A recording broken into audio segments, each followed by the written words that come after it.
Alright, hello and hello. Let's play Heart of the Woods again.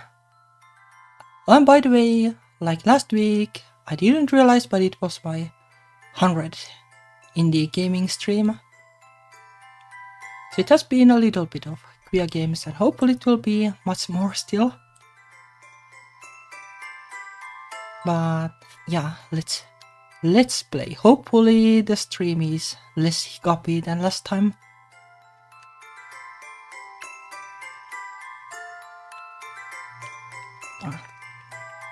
I did bug my ISP, so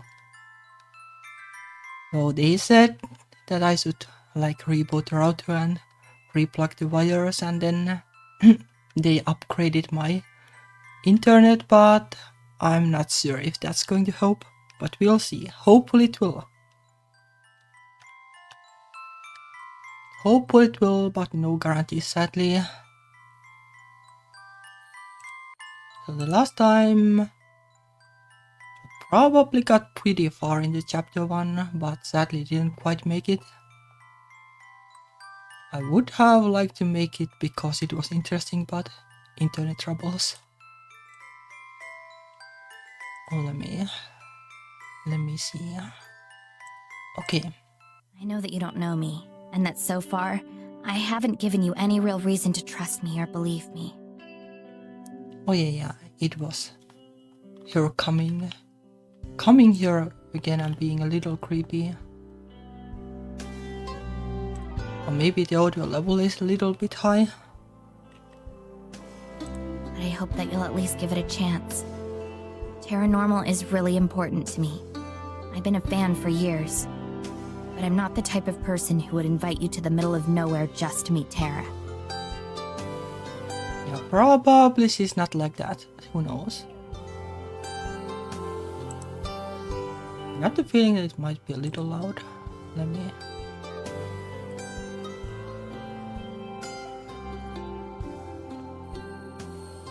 Voice I'll probably find to be loud because... well, they'll do the reading for me. I invited you out here for a reason. And I'm confident in that reason. Let's hope the reason is better than the cat. One of the cables is stuck. I want to use the gamepad. But I understand that you'll need more proof than that. Yeah, quite a bit more. I'll wait to see if she has more to say, but that seems to be it. Thank you for telling me all this, though. I really do appreciate it. And I'm sorry for being so dismissive. It'd be nice to be wrong for once. So, I hope that we do find all that stuff you talked about. I really do.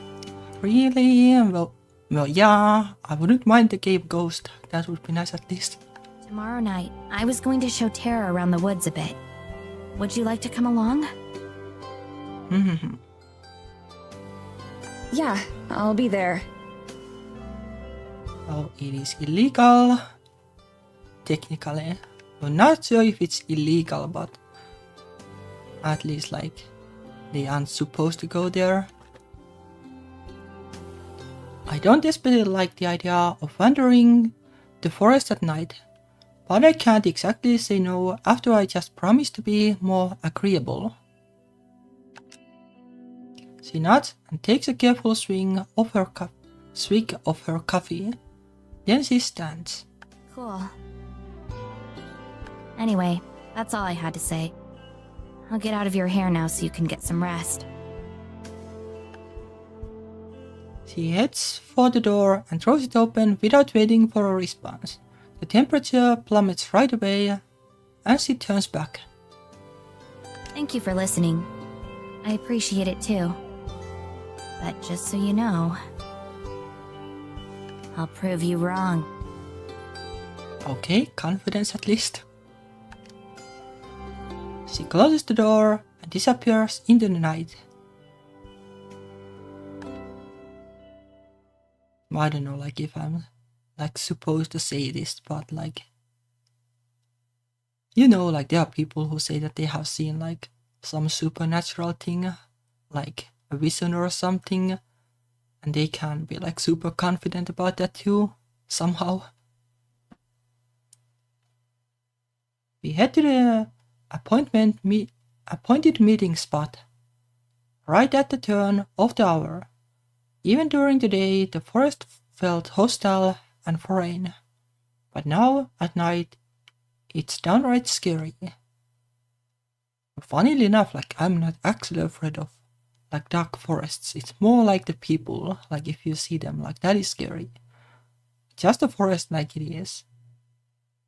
I can kinda see like the excitement of like exploring dark woods. Each rattle of a branch is a demon's footstep. Every gust of wind is a monster's breath. I stand close to Tara, treading on the backs of her feet several times. Ooh. I think this is supposed to be the place.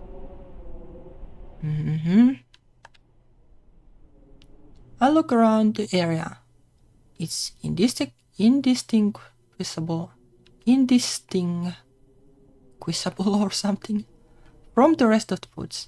Only comfort is the tiny pinprick of light that represents our cabin, back at the forest's edge. Oh, they aren't even that far, I guess. A feeling of dread creeps its way up my spine. What if this is a trap or a setup? Maybe Morgan's just lured us out here into the middle of nowhere and is waiting out of sight with a knife in hand or something. Well, like, women are like traditionally unlikelier to do this than like doing this with a guy like would be scary because sadly it seems to be mostly guys.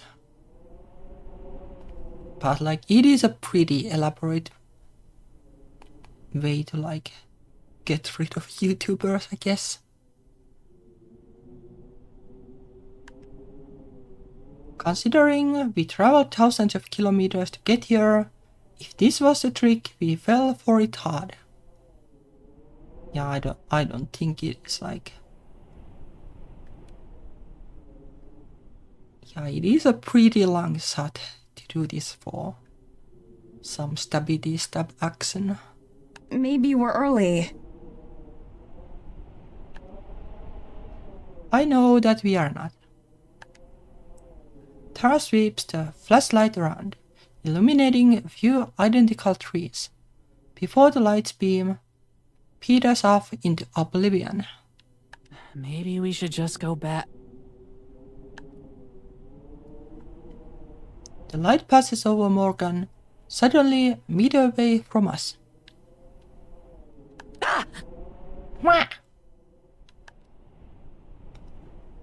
Tara jolts backwards, crashing into me. The flashlight plummets to the ground, bouncing once before stopping. I keep my balance barely and catch Tara's arm to stop her from falling. Are you okay? Oh, clearly not like super okay. Short term, yeah, but I think I just lost 10 years. Okay, well that's... hopefully not. You will die pretty quickly if you lose 10 years every time this happens, most likely. What about you, Mads? I'm fine. Sure. What on earth were you doing? Me? I was waiting for you. No, this reminds me of the game where the guy was in the forest and the other guy was like going there like every time and then forgetting like how it went. What was the name of that game? I don't remember. Where? Didn't you hear us? Just over there. Sorry, I had headphones in and missed you. Headphones, of all things. You were just standing in the dark? Oh In yeah, a forest? Wearing headphones? yeah, well met by the moonlight. Yeah, that was also a really touching game. This kinda like,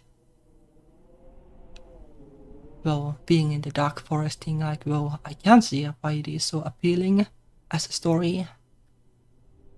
And I do like it. It is great vibes. Yes? Why? Why? Add a last 4 words. I can only shrug. Does hanging out alone, in the dark, in the middle of nowhere not register as weird for Morgan? Well, probably not, because she's doing this all the time. You just spooked us is all, no worries. She stoops down and retrieves the flashlight from the snow, drying it on her sleeve. She brushes off the snow the same way she brushes off Morgan's accents. Anyway, it's all good. What now? Morgan turns and faces the trees, shining her flashlight across them. I thought we could walk around a little. It might help you to get a better feel for the area. Feel. Behind Morgan's back, Tara and I exchange a look of concern. Tara gives me the slightest of shrugs. I'm still reluctant, but I nod. If Morgan's planning to kill us, it's not like it will make a difference whether she does it here or in the forest. I'm pretty sure she's not a murderer anyway. Hopefully not. Sure, lead on. Morgan sets off without another word. We follow just a couple paces back. Are we going somewhere in particular? Not really. I doubt you want to go too far this late at night, right? What are we doing then? Just like chilling. Right. Right. That's fine. We'll stick to the edge then. I don't know if it was the kind of right like we don't want to see anything, or the kind of right like, yeah, let's not go. As we walk, Morgan keeps her flashlight pointed straight ahead in the direction that we are going.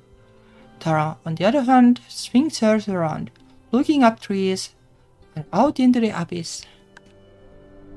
She and I only brought one flashlight with us. The spare is sitting in one of our suitcases back at the cabin. I regret leaving it behind, just on the off chance that we somehow get separated. Yeah, that would be a little yikes. So, did you learn anything useful today? I don't think so. Not really. We went around town some, but But most people didn't really want to talk. Yep. yeah. How'd you know? That's how it is around here. People are mistrustful. Or is it just that?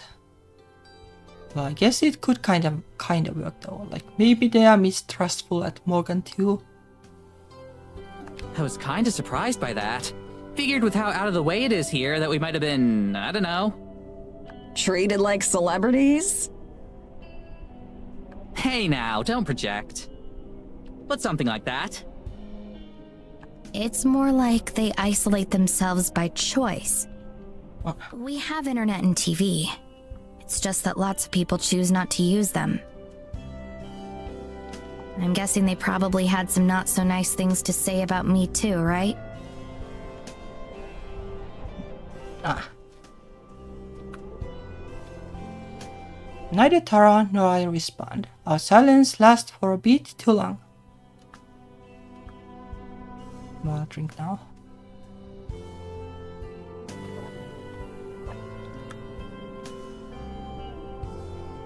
It's okay. I'm used to it. You don't have to pretend or anything. Light shines in our faces as Morgan turns around, half smiling.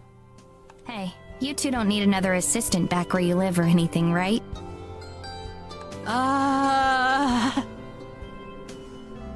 Okay, they really hate her, I guess. My mouth flaps like a fish while I try to think of a diplomatic response, but then Morgan laughs and faces forward again. Just kidding.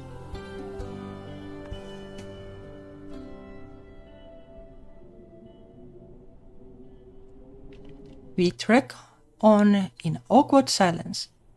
I'm not even sure what we are supposed to be doing or looking for. We are just wandering in the dark, trusting that Morgan knows how to get back to the cabin. Like you can hopefully follow the footsteps or something. And by the way, like let me know if this stream hiccups or something. Like I will complain to the ISP right away if that happens, or not right away, but on Monday right away.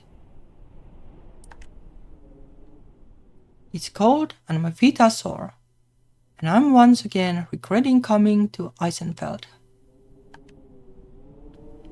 I gently tug Tara's sleeve, right by her elbow. When she looks at me, I silently gesture back towards where we came from and shrug, hoping she'll get the message.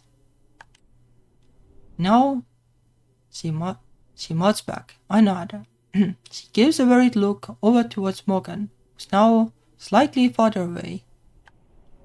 Tara holds up 5 fingers. 5 more minutes. Sighing, I nod again. We hurry to catch back up with Morgan. Something wrong? Oh no, Maddie, had something in her shoe. But surely it's just snow. Oh.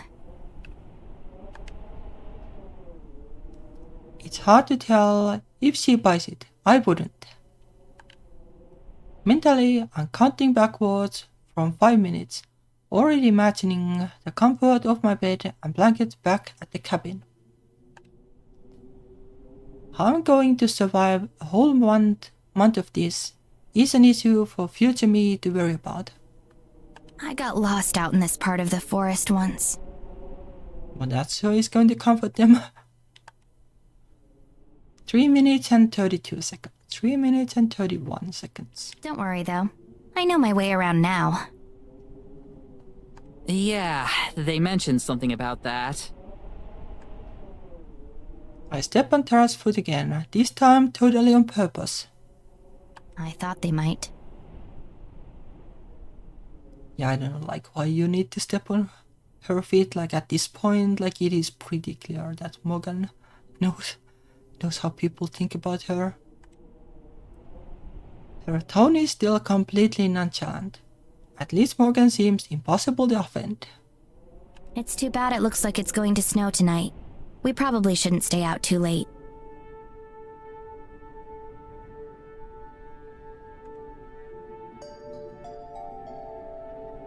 Thank God. Yeah, that's too bad. Too bad indeed. I'm sorry this was so disappointing. I'd hoped that there would be more to see. More to see, like what exactly? What exactly were you expecting? It's the middle of the night. Like a bear or something. Oh, there's no way there is a bear because bears sleep at winter. Like a moose or a reindeer. Come on, Mads, it's about the atmosphere. It's way spookier out here when it's dark. I know, that's half the problem. We can turn back now if you'd like. Before I can agree, Tara shakes her head. Nah, let's give it a couple more minutes. You came out all this way for us after all. Ah. I glare at Tara, but I think she misses it. I have lost track of my countdown too. Whatever. Whatever. The small apologetic smile that I barely notice does little to assuage my discomfort. I wonder how that is pronounced. Well. We traipsed aimlessly through the snow for a while longer. I stare at my feet, more than at the path ahead, and simply follow in the footprints left behind by the other two. So I nearly slam into Tara, who's come to a complete halt yet again. What now? I saw something. You did? Tara, stop messing around. Let's... No, I mean it. I saw something. I shut up. I can tell by her tone that she's serious. She saw something, or at least, she thinks she did, like a squirrel. The three of us turn and face the way she is. It's even deeper into the forest, barely lit by the moon. There was a light. Like moon or something. Someone else walking around? There shouldn't be anyone out at this time of night. It's dangerous to be in the woods once it gets late. You're there. I hope to not point out the obvious hypocrisy. It was probably moonlight or something. It wasn't the moon, Maddie. There's something out there.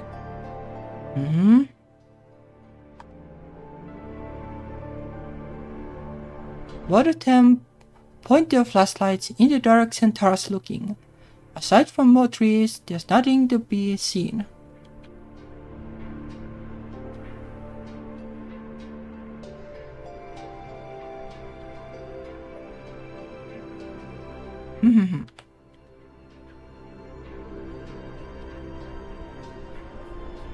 There could be stars too. Tara... Maddie. She grins. This is what we're here for. Come on. Do you have the camera? Tara breaks into a run, leaving Morgan and I behind in surprise. We exchange a look before Morgan runs off after her. I have no choice but to go too. The regret is almost instant. Cold knives pierce my lungs with each heavy breath. I'm not in the best shape to begin with, and the snow and boots don't make things any easier. The only consolation is that we are running in a straight line, so it won't be hard to follow our path back. Every so often, we pause to catch our breath. The pace is catching up to Tara too, who has to fight to keep her smile on. Morgan seems unfazed by it all. I'm about 3 seconds away from demanding that we give up when I see it. Way off in the distance, too far to identify the source, is a light. It sparkles and glimmers, like a star that fell to earth.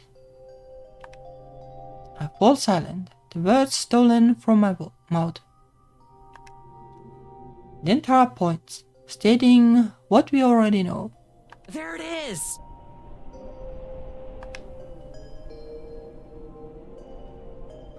Buoyed by her second wind, Tara runs off again. This time Morgan and I are close behind. We follow the light, which sometimes blinks out but soon reappears. I'm too focused on not slipping and falling to give much thought as to the source. There's no telling how long or how far we have been going. Somehow, the light never seems to get any closer or farther away.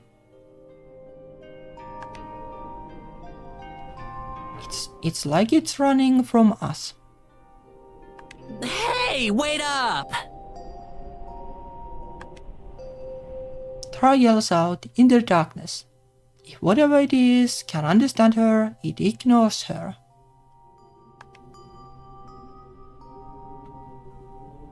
Running is quickly becoming difficult, my lungs burn from the cold, and my breathing turns ragged after barely a minute. Tara pulls further and further ahead from Morgan and me, her one-track mind fixated on that light. After a bit longer, I hit my limit and my pace slows back to a walk. Then a stop, I fold over, hands on my knees as I gasp for breath. Morgan crunches to a stop just ahead too, turning back towards me. Are you alright? Bow like it is just exercise.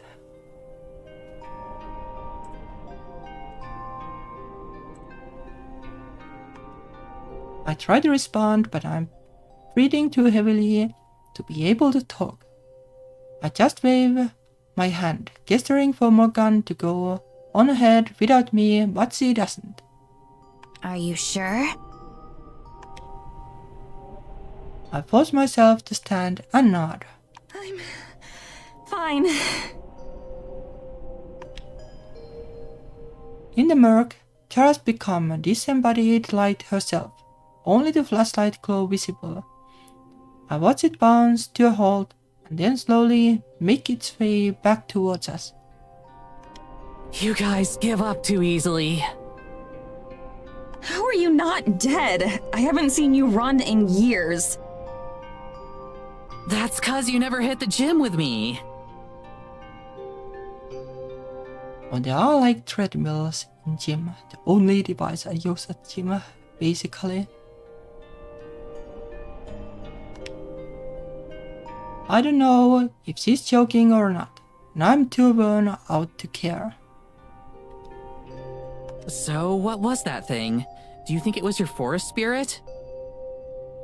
That was supposed to be like super big. Morgan's eyes widen. You believe me? Tara shrugs. I'm considering it at least. I mean, what else could it have been? Yeah, like it is, like depending on like how it looks. Like if it's on the sky, then it could just be like something. But if it's not on the sky, then it's like really hard to explain. Like there is basically nothing that emits light. Like in winter. Like as far as it goes for natural things. Human-made things, yeah, maybe, but what could it be? Like a drone or something? Fairies. Very sure. Morgan says it very nonchalantly. I side-eye Tara, who is very interested in her boots. The forest spirit doesn't really make a light like that. At least, not that I'm aware of. Right, that makes sense. Sure does. Doesn't it, Mads? Sure does. It was probably someone from the village. But then you would see like footsteps for sure. But as I said, I know how unlikely that is. The way the light seemed to always maintain a precise distance was unnatural. I can feel the seeds of doubt being sown in my heart. But it was definitely strange. Tara looks at me with more pride than a rainbow flag. Hey, holy shit! That's practically canon in Maddie terms. I roll my eyes, but it's partially just for show. I'm curious. At the very least, I wouldn't call myself a believer as much as Tara wishes. But that's two strange things so far, which is two more than I expected when I boarded the train out here. Like, what is that other weird thing? Like this light thing is the only thing that we haven't been able to explain. We did see like something in the train, I guess. But I don't remember. Was it a light or something too? It was strange. That's as much as I'll... A yawn overtakes me in the middle of speaking. It doesn't help the pain in my lungs. Oh, guess it's past your bedtime, huh?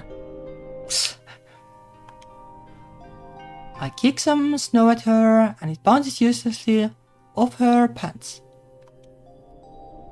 With the way we have been bantering with each other, it really does feel a bit more like old times. Make the 3 strange things on this trip so far. We should begin heading back anyway. We can't go much further in before I'd be lost too. You still know where we are? Yes, of course. We'd be in trouble if not. She has a point. I got so caught up chasing the light that I lost track of what direction we'd come from. You can kinda see it from the footsteps. I'll show you around more tomorrow. There's something you might like to see. Yeah? What is it? A surprise. We'll go tomorrow before it gets dark. It's a bit of a walk.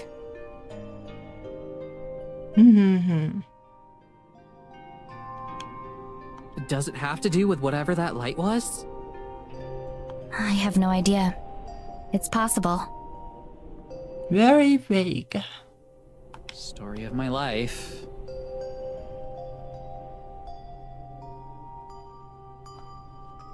What is the story of her life?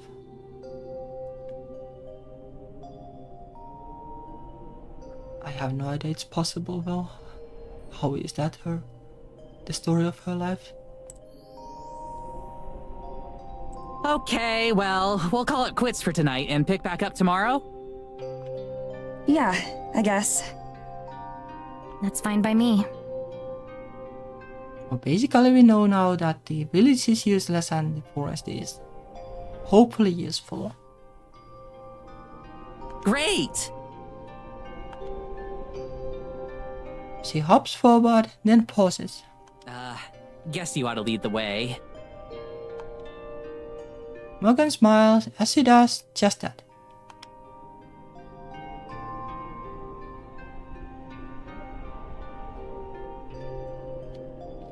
It takes us only 15 minutes or so to reach the cabin. We must have added a lot of time to our trip with all the wandering we did. Morgan bids us farewell at the door, which I barely returned before stumbling inside. I'm halfway out of my boots by the time Tara's inside. Guess you're not staying up late then. Probably not. I'm out like a light the second I hit the bed. Tara grins just briefly. Right. My hand is on the doorknob when Tara clears her throat. Hey, thanks for, chasing after that thing. I appreciate you playing along. Playing along. My hand lingers on the door, poised to turn. Yeah, of course. Let's see what we find tomorrow. Right. Yeah. Right. Good night. Night. I quickly step in and then shut my bedroom door before Tara can say anything else. As I switch off the lights and crawl into bed, I remember the end of the train ride here. I felt the same just now, standing there, not knowing what to say. It would be so easy. I banish those thoughts from my mind and rinse my eyes shut. There will be time to worry about it tomorrow. I have time to think. We have a month. As I slowly drift off to sleep, the exhaustion that I feel winning out over the stress. The last thoughts I have are dancing lights in the snow.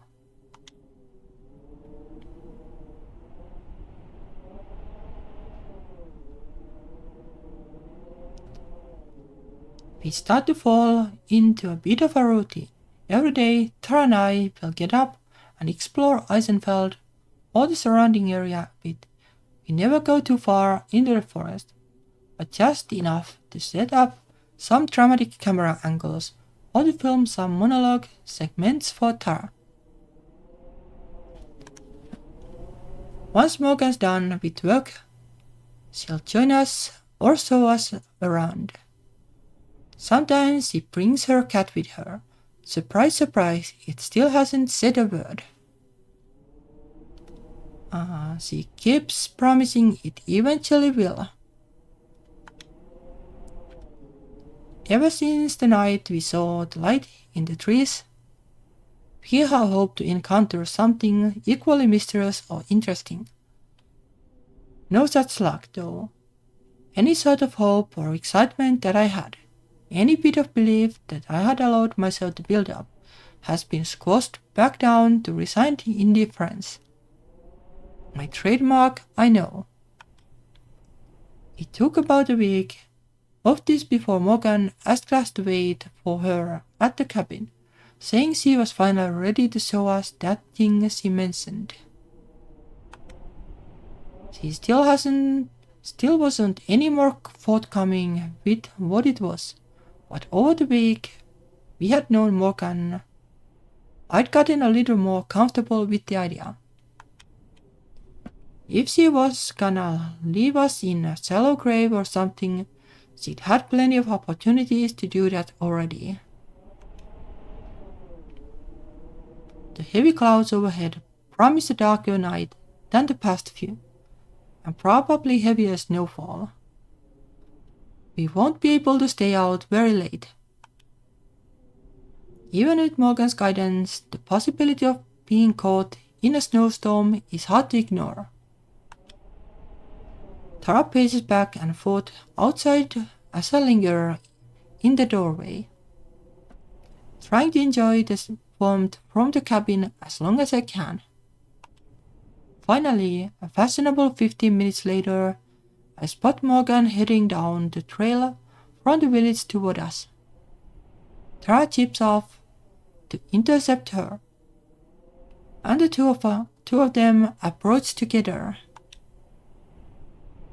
Hey, sorry I'm late. Work was a little busy tonight. How busy can that work be, though? No worries.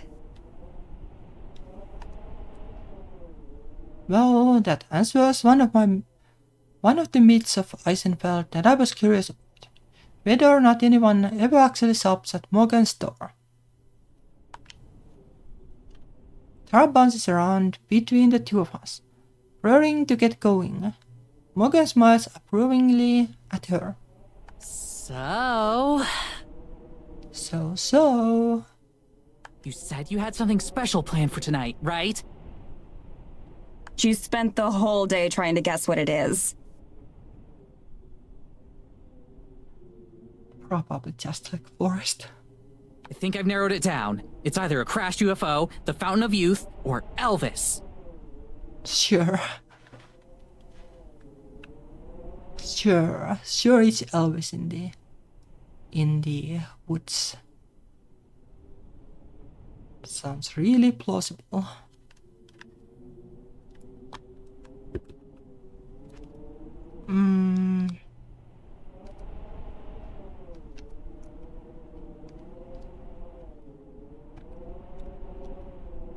No problem, not that much.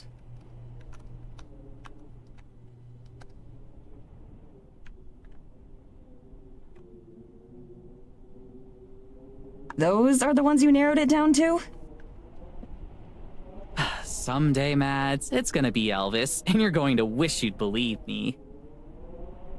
Right. I face Morgan, pointedly turning my back to Tara. Anyway, we're ready to go if you are. Do you both have flashlights? we're going to be heading a bit deeper into the woods this time.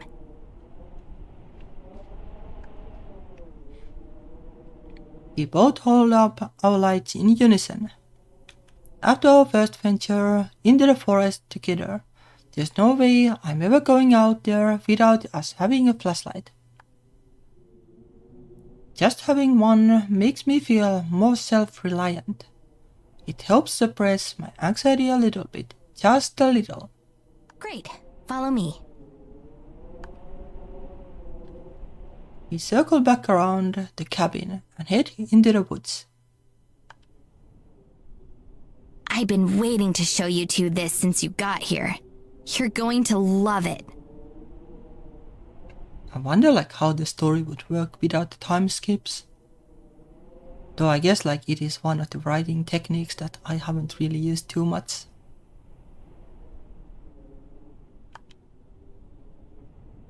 At least the days at the village were time skipped, so that is good at least.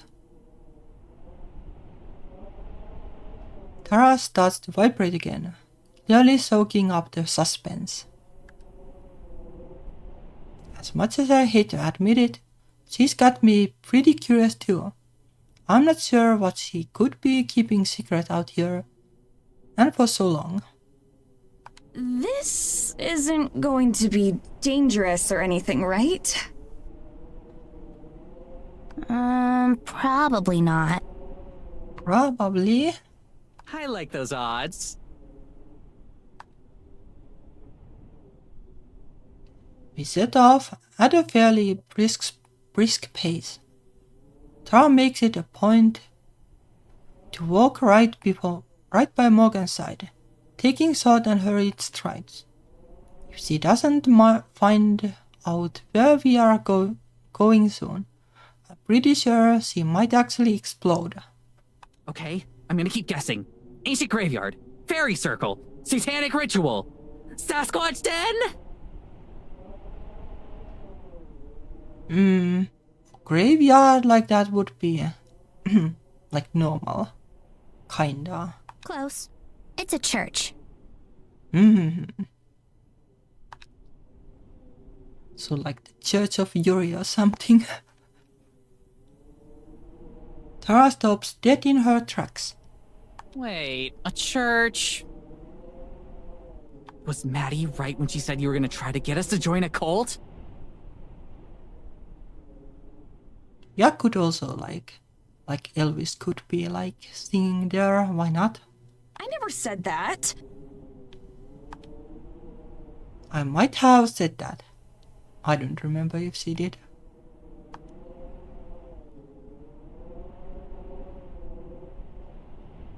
Despite our antics, Morgan never stops or slows down.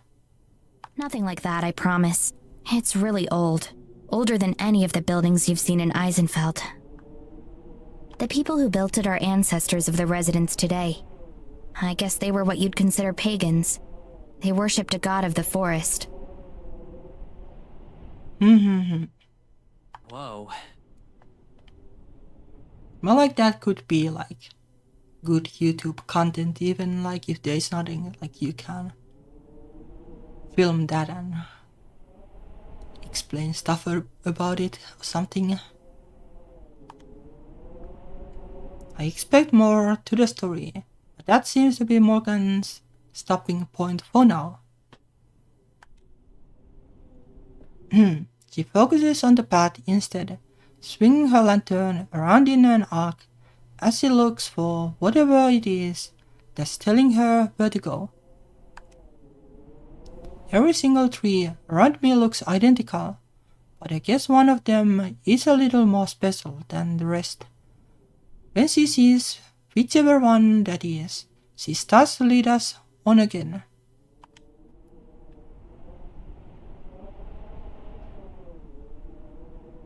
My glasses start fogging up a bit more as we walk. I should have insisted that Tara layer up a bit more. It would be a pretty crappy friend if I'd be a pretty crappy friend if I let her freeze to death out here. So, to summarize, your great-great-whatevers and the rest of the villagers built an old church out in the forest to worship a giant forest spirit, and that's what we're going to see right now? No, just a church. Right. Have I mentioned that this is going to be the best episode of the show ever? Oh, they are filming it, I guess. Morgan's got her hanging onto her every bird, hook, line, and sinker. I'm glad she is having a good time at least. No thanks to me. You said it's older than the rest of the village. Do you know how old? Centuries, at least. I don't know how many. I've done some research on the history of Eisenfeld, but none of the books really mention it. How'd you learn about it then? A lot of it comes from old journals, or other documents left behind by the people who used to live here. Parts of it are passed down as family legends, too. The image of Evelyn and Morgan sitting cozily by a fire while Evelyn tells stories is one that I can't imagine actually happening. I'm not going to pry into the details of that though. You think we could take a look at those journals sometime? Maybe we could show them off on the show. Authentic first-hand accounts, or something like that. For some reason, now Morgan stops, looking ponderous. I also realized that it's starting to snow, just barely, but enough to make me bite my lip and watch the sky. I'd be happy to show you. Yup, just like the cat. Score! You're seriously the best. Like, thanks for doing all this. It's nothing, really. Don't all your hosts do the same? A lot of them only stick around for the first day or two. Then once they realize there's a lot of filming and setting up behind the scenes, they get bored. For all her issues, I can't deny that Morgan's been a much more gracious and helpful host than we are used to. We walk in silently for a little bit. All the while, the snow continues to fall, getting heavier and heavier. At first, I try to ignore it, but it's hard. Like always, it seems it will fall to me to be the responsible one. Hey, Morgan? Are you sure it's safe to keep going? It's starting to snow pretty hard.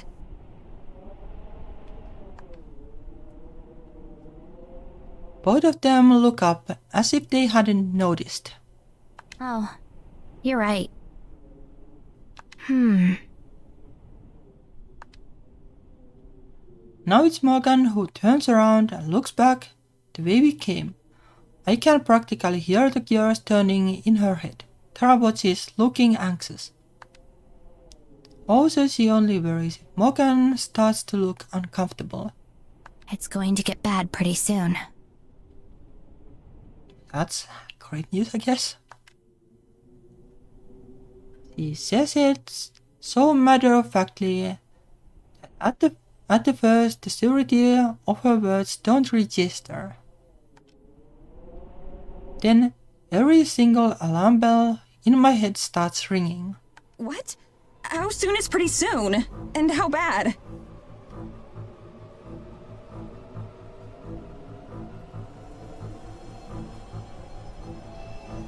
I'd say within the next half hour. Those clouds don't look good. But there's still time to go back. But the church is going nowhere. That's an understatement. They seem to be moving almost impossibly fast. Just like that, the weather has gone from a light snow to the start of a blizzard. We need to turn back then. Back to the cabin. Back to the hills.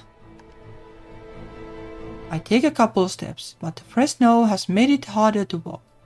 Even the trail that we just left has been partially obscured. We're closer to the church than the cabin. I think we should go there and wait it out. I'm not sure that's going to be a great idea. Wait it out? What if it doesn't just pass by? What if we're stuck there for days? But days is kinda unlikely. It's better than being dead, you know. Better than being dead, there's still half an hour. Right. I turn to her in disbelief. Like a little snow lake. Well, I guess like if it's windy, then it's dangerous. But just snow like that's nothing too bad. No shit it is! Morgan wrings her hands, looking genuinely distressed. I don't know what's going on. I don't think it was... Once again, she looks back into the direction we came from, lost in thoughts. We're just wasting time standing here arguing, you know. Morgan said we should go to the church, and she's the expert. I'm loath to call her an expert at this point, but Tara's right that we don't have time to spare. We are definitely in dire straits if she is the one being the voice of reason. Fine, let's get going then.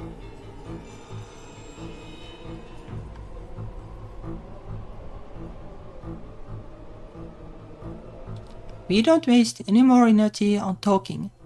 We just follow Morgan as closely as we can. The light from her bounces in the wind, reminiscent of the light we followed just a few short days ago. I focus on it, using it as a beacon, since it's easier to keep track of than Morgan herself. I bury my face into my scarf as much as I can, feeling the wind push against me and making it harder to walk.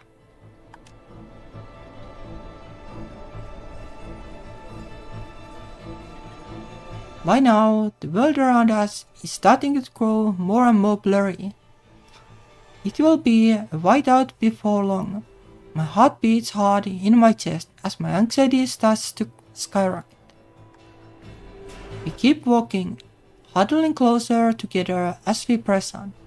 Tara keeps a brave face, but she's shuddering more with each step. Morgan and I push her a little closer to her, hoping to help shield her from the wind as much as we can. When we get back, if we get back, I'm not letting her take another step outside until she agrees to start wearing something warmer. After what feels like years, we come to a stop. My legs are leading with the effort of marching through the snow. I'm afraid that Morgan's going to say that we are lost, but then I realized that we have arrived. Just ahead, a huge stone building stands tall. For its supposed age, it looks remarkably intact. The howling winds buffet it, but even from here it looks infinitely safer than being stuck out here. A pair of massive wooden doors loom before us. Just give me 1 second and I'll get this open. She grabs a hold of the door and starts to pull. The freezing wind works against her, and for a tense moment I worry that she wouldn't be able to get them open. But then, with a creak that's audible even in this weather, they slide open to let us in. After you. We don't need telling twice. Tara and I hurry inside, Morgan letting the door slam shut behind her as she follows. The first thing that strikes me is the temperature. An old stone building in the middle of a blizzard should be frigid, but it's not. In fact, it's almost warm. Mads, we hit the jackpot! Well, that is sure church.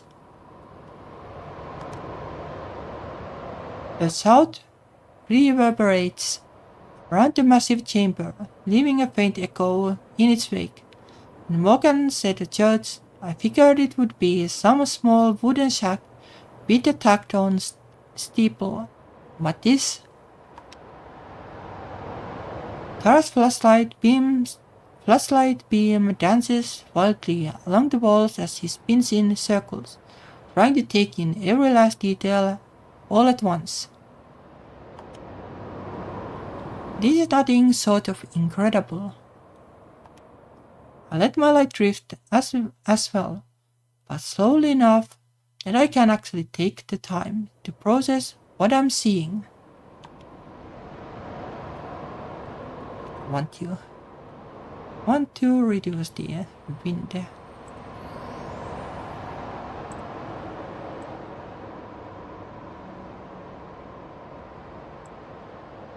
No problem like this.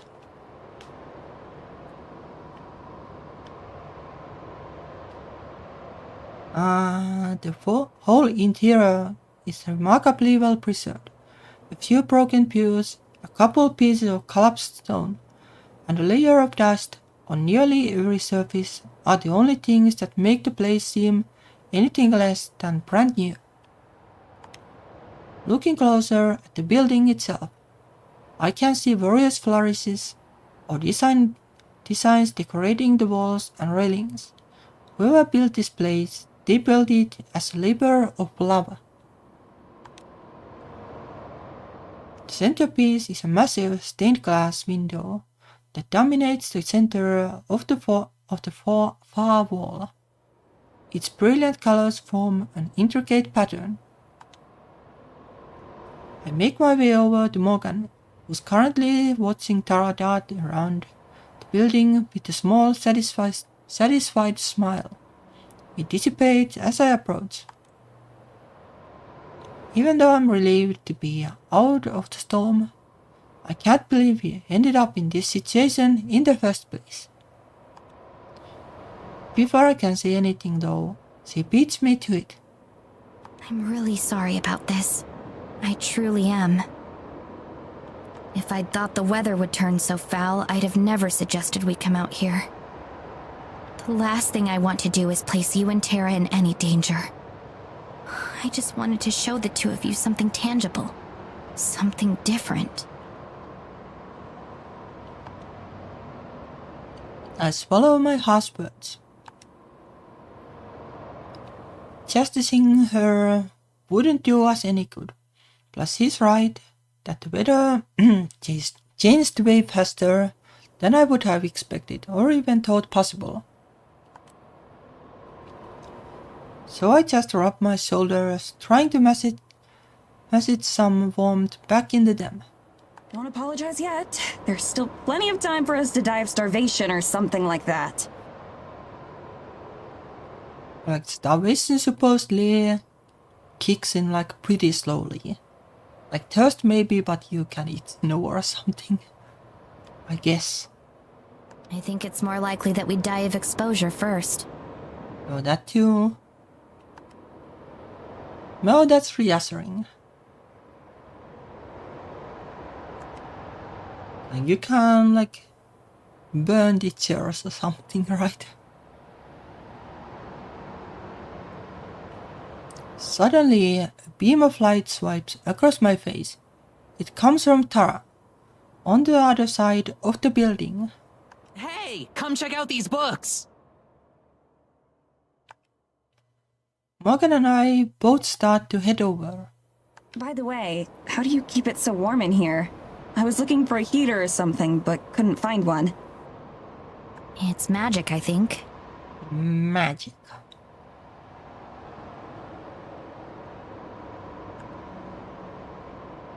You know what? I'm not even gonna argue. Tara's waiting excitedly next to a stack of books. That's probably a first. Check it out! The wooden shelves are warped and damaged beyond repair, but have still retained their shape pretty well. The books that line them are in similar condition. When I remove one, its one soft cover is cold and rigid, and the text has faded into illegibility. but flipping through the pages, a few of them are still readable. Or at least would be if I could understand the language. Tell me these aren't filled with ancient incantations or something. Or they probably aren't. These aren't filled with ancient incantations. But there we go. She holds up a book to her face and blows a puff of air towards me, filling my face with dust. I wrinkle my nose, coughing and spluttering. Hey, what the hell? You don't know what's floating around in here? You're literally the only person alive who could be in a haunted church and not care at all. I wouldn't say it's haunted. Just yet, at least. She never said it was haunted, you know? Yep. And I'm sorry that I'm still a bit too shaken up over, you know, almost dying in a snowstorm. Yeah, the snowstorm thing, like if you have living in a country where it snows like every winter, like it strikes me as a little like, you know, drastic of a development. But oh well, it's fine. Psh, we weren't ever in any real danger, I'm sure. Isn't that right, Morgan? Actually, I wasn't sure we were going to make it here. Tara's eyes widen, the reality of the situation hitting her at last. Then she grins. That makes this an even more badass story for the vlog.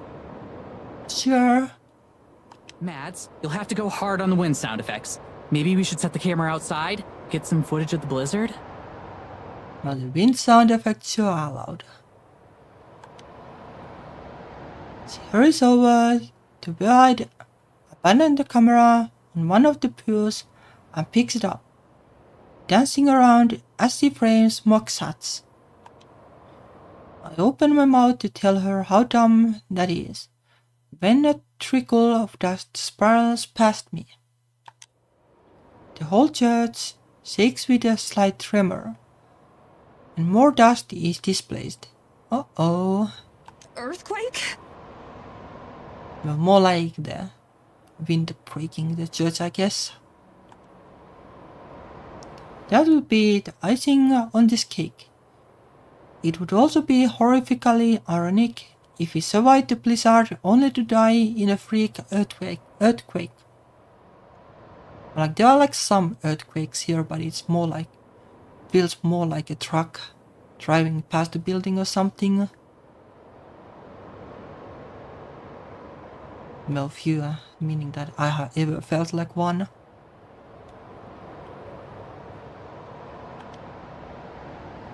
Something tells me that's not what this is though. There's another tremor, slightly stronger this time, and with it, a distant boom, like someone shooting a cannon in the forest. Okay. Could be just like the wind, like cracking a tree or something. The three of us exchange a glance, silently. For once, even Tara is silent. Boom! The stained glass window rattles. I hear Morgan suck in a breath.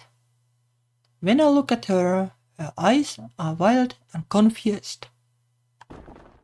Boom! The thunderous sound is getting closer.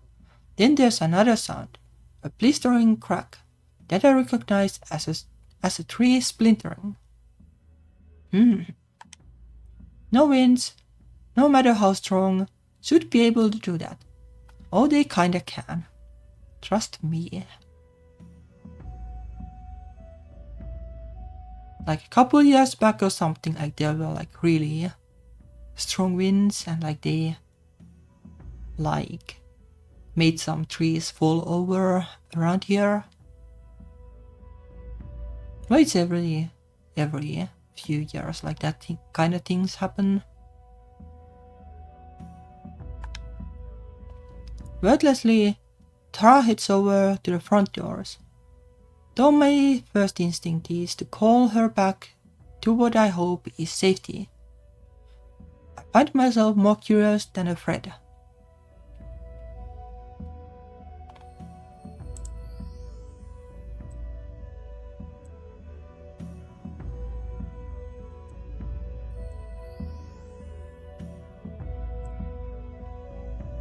I have to know what it is. I have to see it.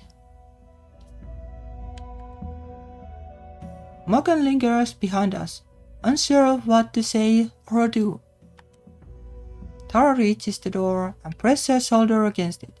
She pushes the door open just a crack, or at least she tries to. But probably not the smartest idea. But a terrifying wind catches and rips the door all the way open, as if presenting the scene before us. I struggle to comprehend what I'm seeing. Okay, so it is like Lovecraftian horror or something, I guess. Like Cthulhu or something. Or Miko or something. Taller than than the trees, stands what I can only describe as a monster. It is kinda Lovecraftian thingy, I guess.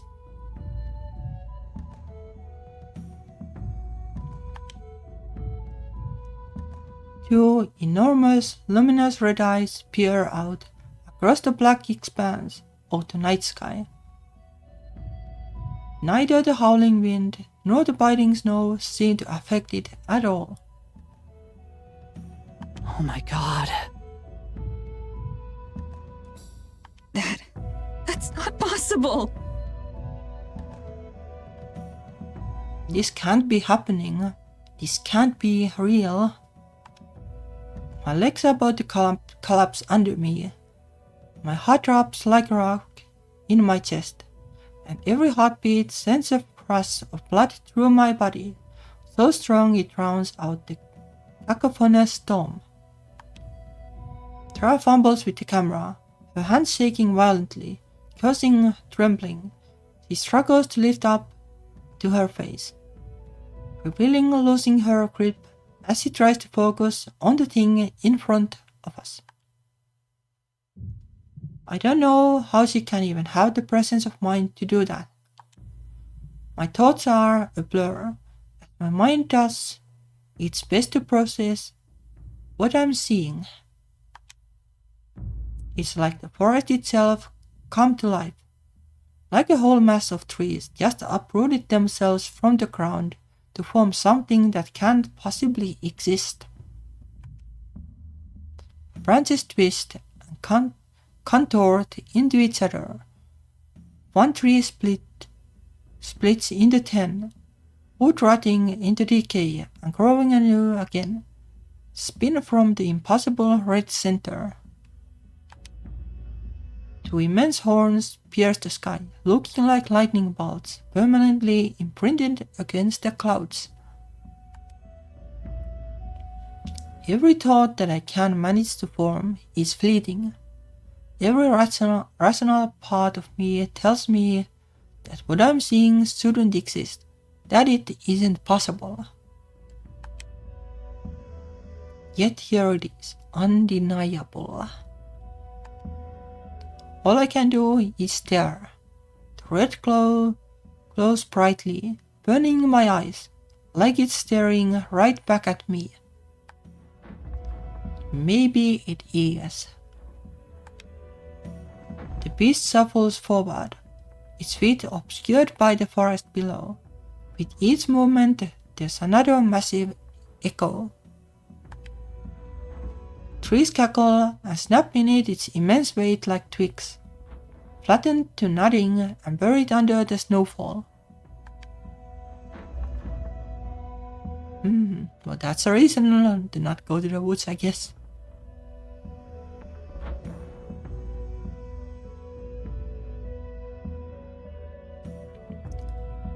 Slowly, the beast lumbers off into the night and is followed from sight by the darkness. Soon, even the sounds of its footsteps fade, too. I'm not sure how long Tara and I remain in petrified silence. I realize that I have fallen to my knees, though I have no recollection of it happening. I feel like I have no recollection of anything, that nothing will ever make sense again. Oh, that is like, that's what happens in Lovecraftian horror, I guess. At some point, Morgan comes to my side, helping Tara and I back indoors. My whole body is numb with either a shock or the cold, perhaps both. She leads us to one of the benches that's mostly intact. I collapse down onto it, my legs still unwilling to support me. I glance at Tara. All the color is gone from her face. She's still trembling. I probably don't look much better. For a long time, none of us know what to say. We sit and wait until long after the snow has stopped falling and morning arrives.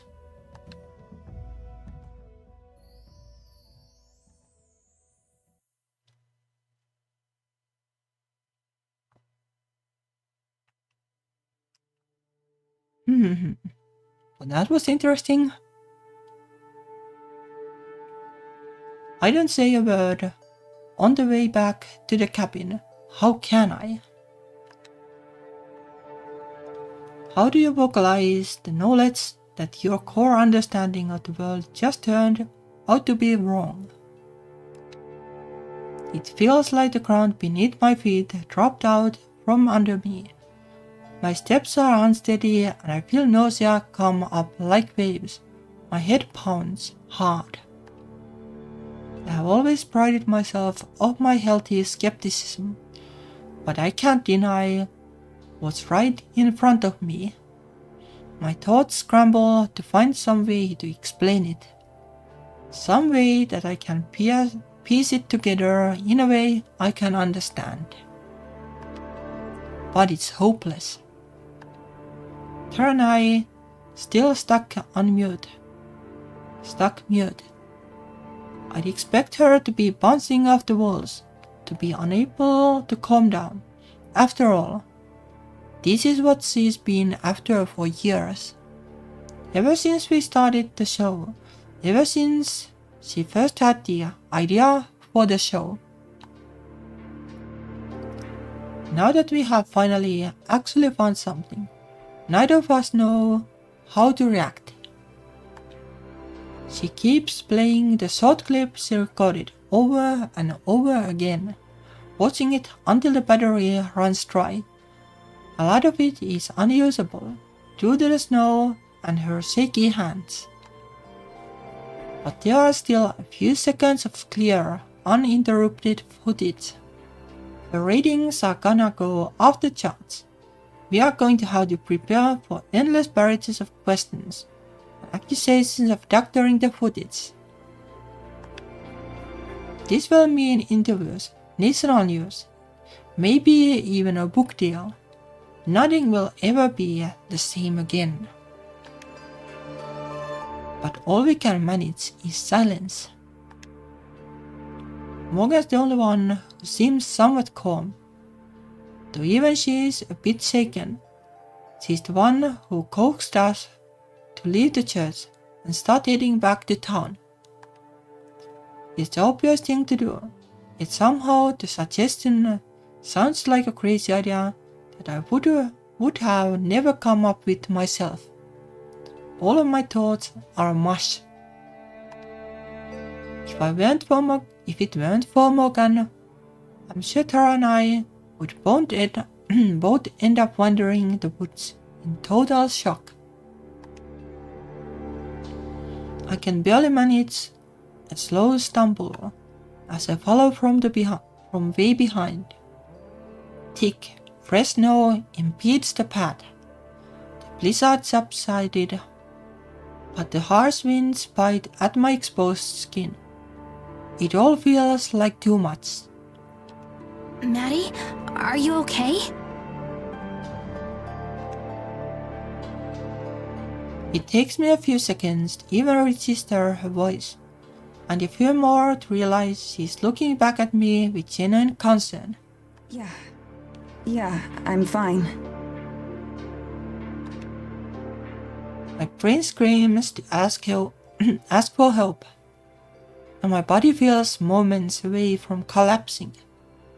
But what kind of help could she give me? I can only focus on reaching our destination. Morgan looks like she wants to respond, but instead resumes her trek forward, this time moving at a somewhat slower pace.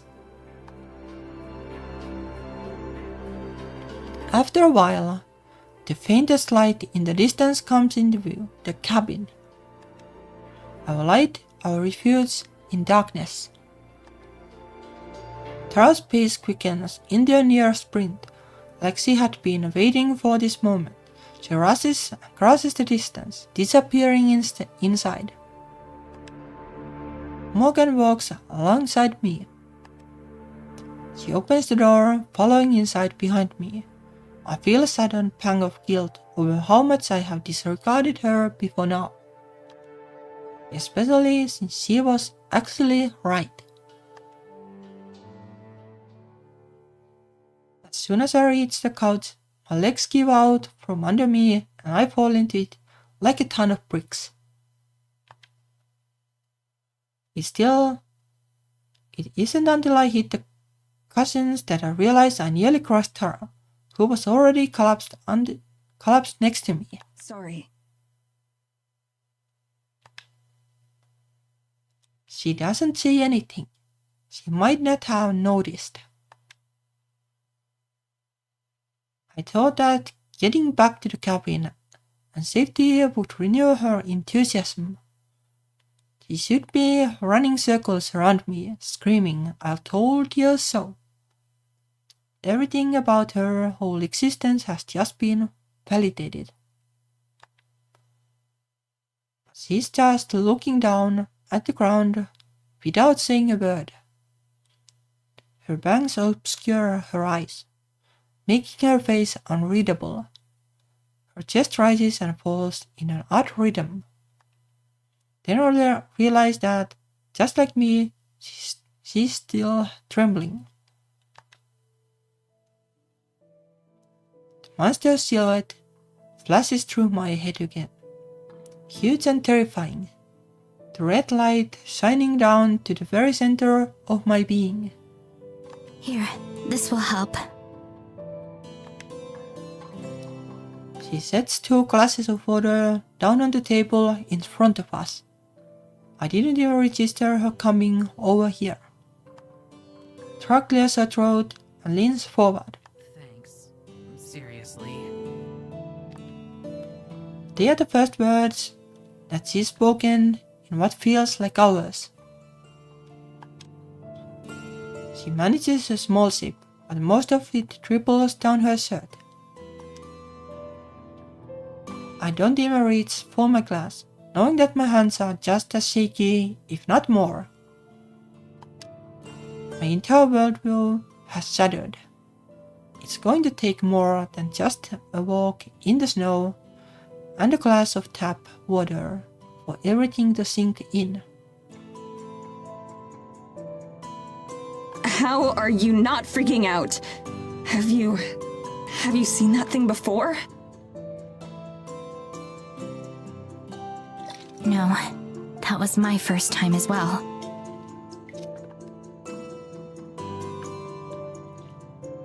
She doesn't answer the other part in my question. Oh.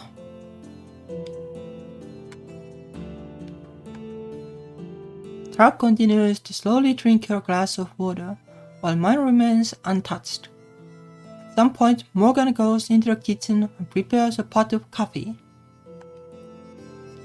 I can hear her rummage around in the fridge and smell the coffee as it brews, but neither register beyond a cursory awareness. does get my attention is when she gets 2 steaming mugs down in front of us, hot coffee sloshing over onto her hands. I do like the way like the shock is like shown in the story. It is kinda like the Lovecraftian kinda like losing sanity kind of thing, basically. But like the games I have made, like the characters are like really, but not like really matter of fact, like kinda, but not exactly. But like they recover from the shock like way faster than in this one. So like maybe this is something I should also consider, like if I make another like mystery kind of story.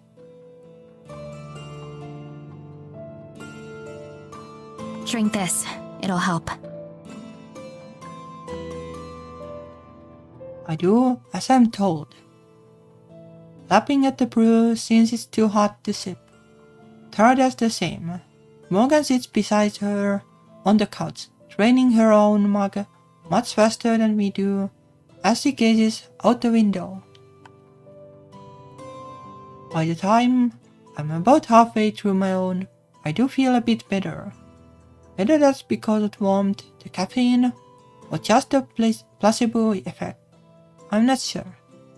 The caffeine probably just makes you like more nervous or energetic. At least I would imagine so. Then again, like while drinking itself like as an act may be relaxing, so maybe it helps. Once we are finished, we just lapse back into a preoccupied silence. Yet again, it's Morgan who breaks it. I think the two of you should take some time to relax. I need to get home soon too, before I arouse too much suspicion. Does that work for you? I look to Tara, who doesn't seem to have even heard what Morgan said. Yeah, sounds fine.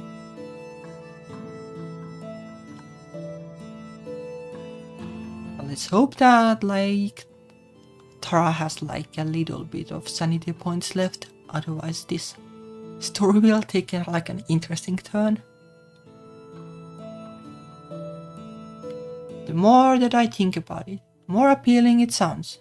Right now, I want nothing more than to curl up in my bed, cocoon myself in blankets and sleep for a while. Okay, I'll see you later then. Never one for long goodbyes, Morgan heads straight for the door. I'll message you soon. She leaves before either of us can respond. We sit and sit. I don't know for how long, longer than I have ever seen Tara sit still. I just don't know what else to do. As much as I'd like to, I know we can't just sit here forever.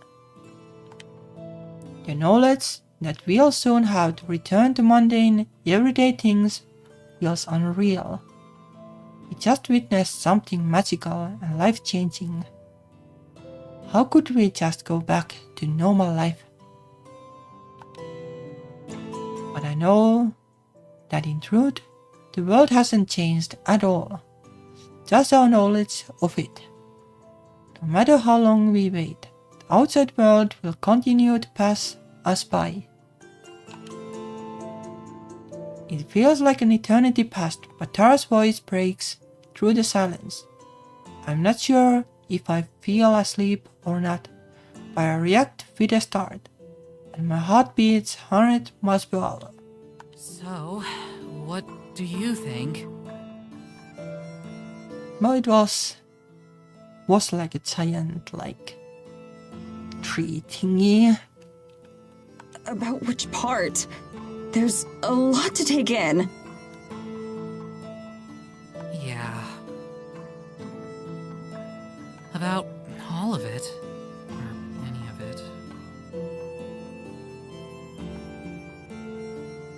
While she sits, she idly pulls on a loose thread from a blanket close by. She pulls and pulls, and it unravels even further. I don't think she notices she's doing it. I think the main thing is that I wonder what else is out there now. Not just in the forest, but in the whole world. Well, hopefully like ghosts would be nice. Are there more of those things? Or is it the only one of its kind? And how did no one ever see it before? There's just so much that I don't know how or what to feel. Well, like maybe they saw it. Like that's why you're not allowed to go to the woods. What about you? Again, she shrugs. The same, pretty much. There's no way you're not gonna get that VTuber award now, you know?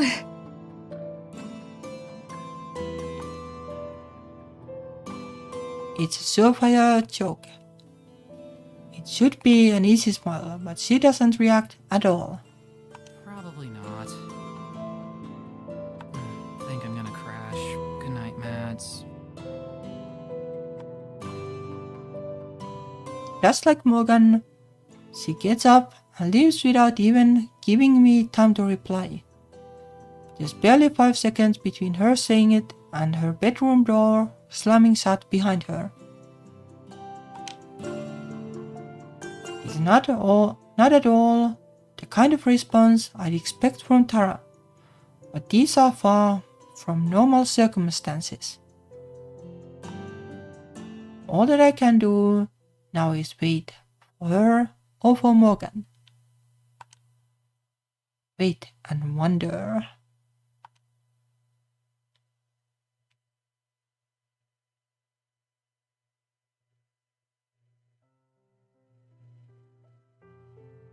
After a late night spent researching, I awaken around 11 at the morning, a good 2 or 3 hours later than I usually get up. I get dressed in a hurry, not wanting to keep Tara waiting before we head into town. It would be a pretty ironic twist though. She's usually the one who has to wait for her to get ready after late nights. I have a sheaf of notes that I took, and a hand cramp to match. I'm not sure how useful all of it will be, but it's at least a starting point. Tara's good at seeing the hidden connections and putting pieces together too. It makes for entertaining videos even without results.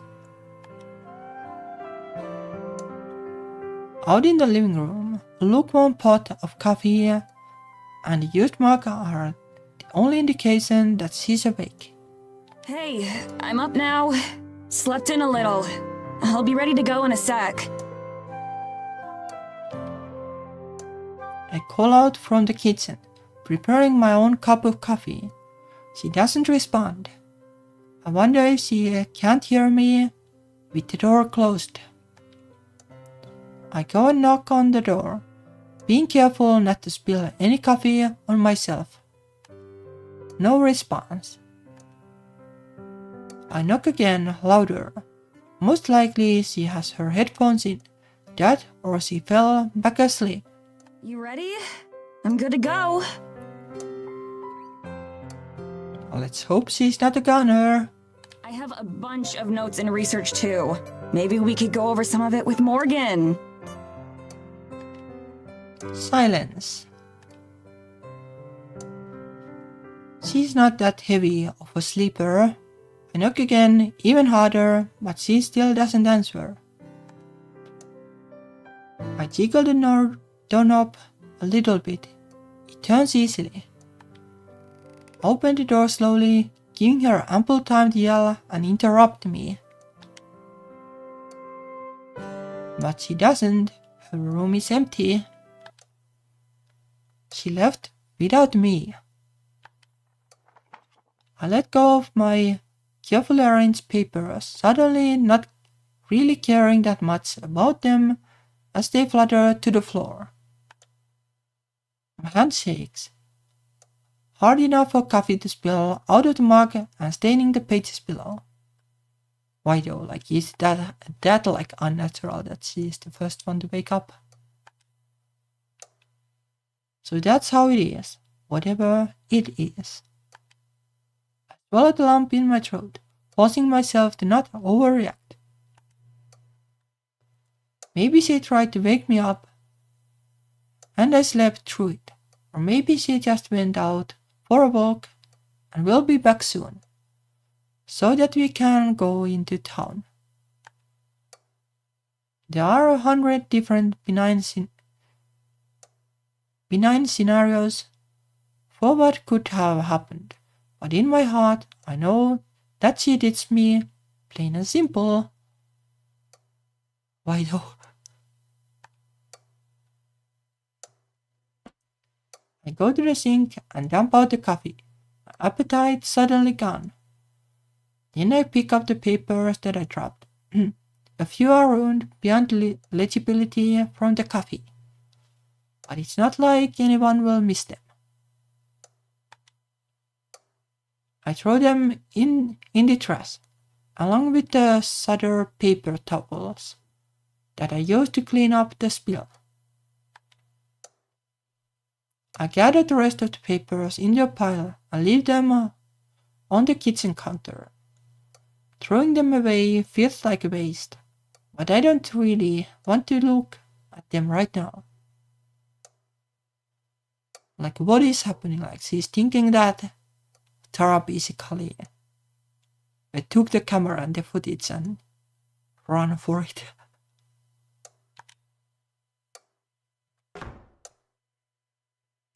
I retreat back to my room and slam the door, even though there's no one around me to hear it. I put on a film at random, for background noise more than anything. My thoughts start to wander before the opening credits are even finished.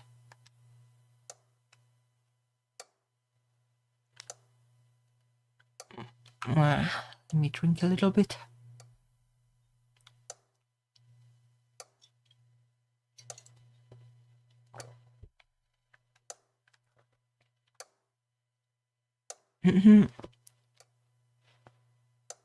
What exactly was it that I did that upset Tara so much? Before Morgan took us to the church, things were fine between us, if not a bit tense. But I was working on my attitude and she didn't seem bothered. Now, like, I don't know, like, why you would expect that, like, all of a sudden. And then seeing the monster, both of us have said so little. But that's no surprise.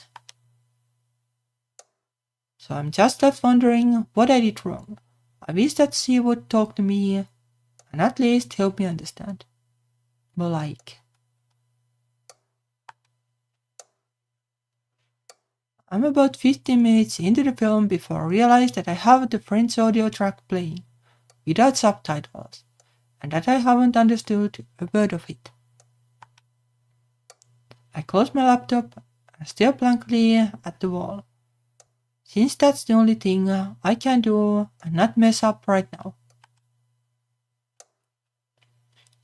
It isn't long before I can hear the crunching of 2 pairs of footsteps outside, as well as the low murmur of conversation. They were just like out shopping or something. The front door bursts open, and from my room I can hear the din of Tara entering. Gotta be related to the stuff in the journals. There's no way they're not talking about the same thing. Just send all those pics to my email address when you can. This is gonna be so freaking good. Sure thing. I sit paralyzed in my bed. Should I ignore them? Go out and act like nothing's out of the ordinary? Or like nothing is really out of the ordinary, right?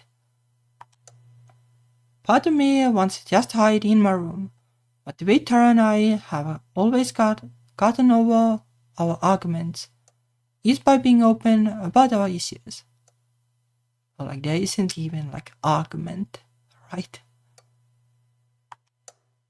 Plus, Tara would know that I'm at the cabin. So if she brought Morgan back here, I doubt she is trying to avoid me. Maybe they came back specifically to include me. Hoping for the best, I head out into the living room. Tara's brewing a pot of coffee while Morgan leans against the counter. A few books that she must have brought from home are stacked beside her. It's probably just that Tara has been like overly excited about it and like run off to get the materials. She glances up as I enter. Hey, Maddie. Yo. Hey there. Tara nods without facing me. Why? Why? What are the books? Though like she's probably just reading, right? Like that's why, I guess. I nod at the stack. Tara sets 2 cups of coffee in front of her and Morgan slides the books towards herself. They're the journals she mentioned on the walk to the church. She was letting me take a look at them. Okay. She puts emphasis on the word me. Like she's the only one who's allowed to. Maybe that's the case. This isn't off to a great start. I see you've picked up a coffee habit too, huh? Morgan's really rubbed off on you. Yeah. She turns to face Morgan, being sure to exclude me from what she says. Okay, we can chill in my room. Might want to grab one of the spare chairs from out here. Oh, okay. It's a small consolation, but I can tell that even Morgan feels a little uncomfortable with the situation. She gives me a sympathetic look, but doesn't say anything. Just why is Tara acting like this? If she would tell me, we could work it out. Like maybe she's like trying to hit on Morgan or something. While at it, I stick an arm out, halting Morgan as she carries the chair across the cabin. Tara, can I talk to you for a sec? The two of them exchange a look, but I can't tell what it's supposed to mean. Then she shrugs. I gesture toward my room and she follows me in. I shut the door. Can you please, tell me why you're mad at me? Like, is she mad at her? I'm not mad at you. That's what I thought. I scoff. Whatever you want to call it, why are you treating me like this? Like what? I can already feel myself starting to get angry, but I try to keep it under control. Like she's just overly excited about the mystery. Like that is all most likely. Please don't play dumb like that.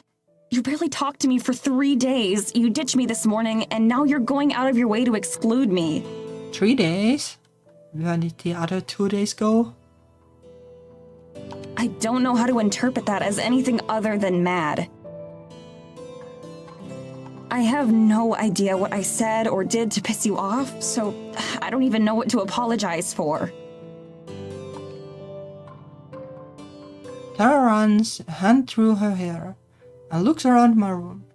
It's the first time she's been in here since we arrived in Eisenfeld. It's more or less a carbon copy of hers, so I don't know what's so interesting about it. I'm not mad, I'm just not wasting your time with this stuff anymore. I can take it from here.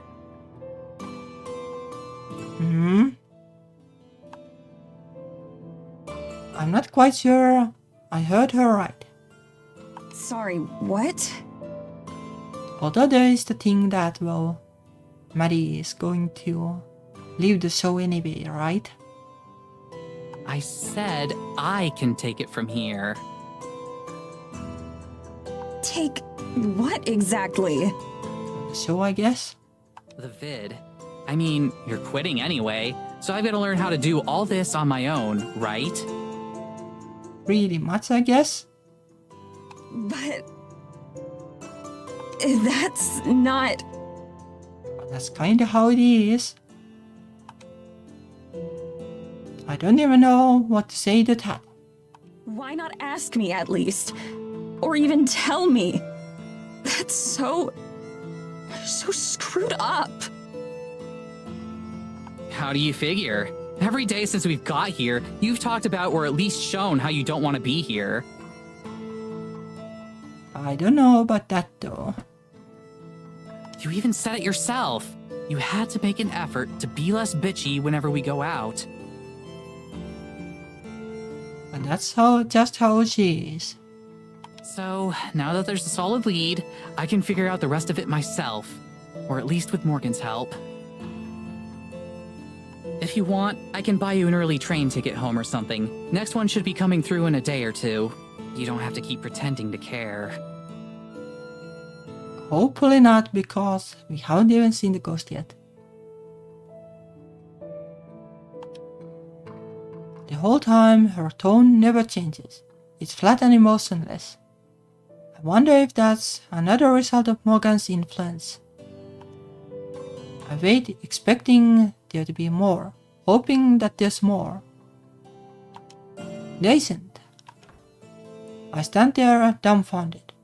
Tara shrugs again, and then leaves, closing my bedroom door behind her. Yeah, well, let's say that, like, well, it's kinda true what she's saying, like... Well, it's not like the best way to put it exactly. Like, I'm pretty sure she wanted to be a friend still, at least. And that's kinda harsh. Okay, sorry about that. Let's get those journals. I can still hear her talking to Morgan through the wall, bright and chipper. My legs feel weak all of a sudden, and I collapse into my bed. Like, she's basically thinking of continuing the show with Morgan, I guess.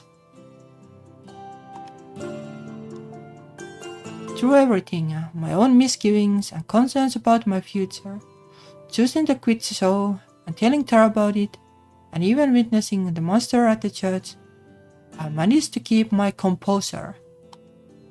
But for the first time in I don't know how long, I can't stop it any longer. I cry. All of this feels so unfair. Of course I didn't want to be here. It's been a waste of time every single other time. I get it. I was the skeptic, the non-believer, only humoring her in all her exploits and playing as her foil. I rained on her parade constantly. And now, after everything that's happened, she was right. I can't deny that.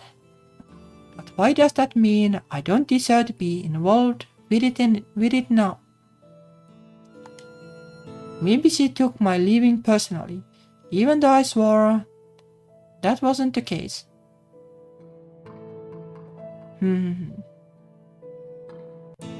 Like... At some level, I guess, like it does feel personal, I guess.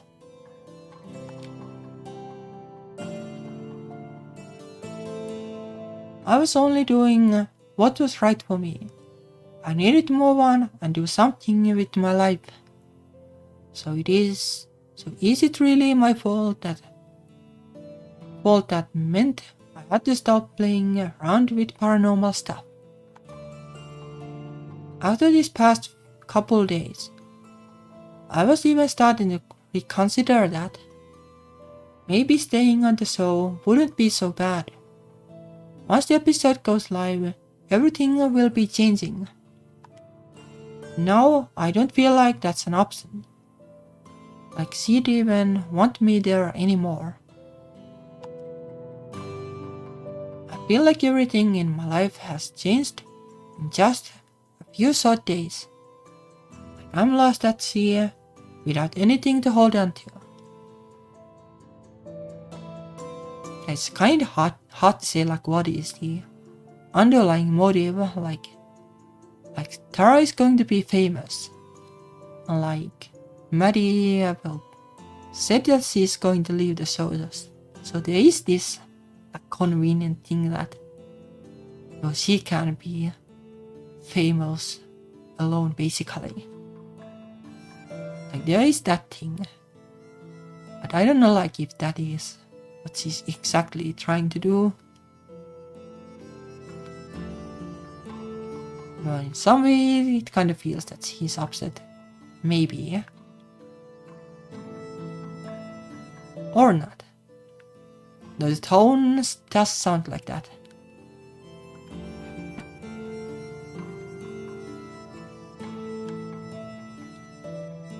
My best friend in the whole world is at the epicenter of it all, and I'm thousands of miles from home. Through the walls, I can faintly hear the sound of Morgan and Tara discussing whatever it is. Not nearly loud enough for me to make any words, but enough to be reminded of my exclusion. I wonder if Tara knows how upset I am, or if she expected me to be grateful. Neither would surprise me. But grateful, I don't know though.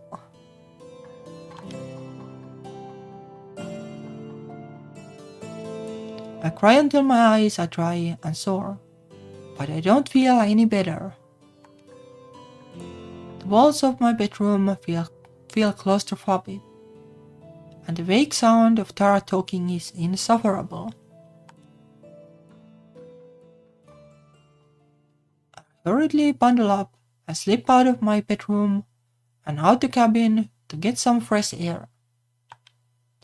The cold is just barely more manageable today, but it's still preferable to the atmosphere inside.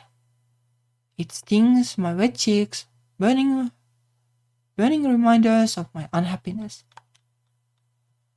I pick a direction at random and start heading into the forest.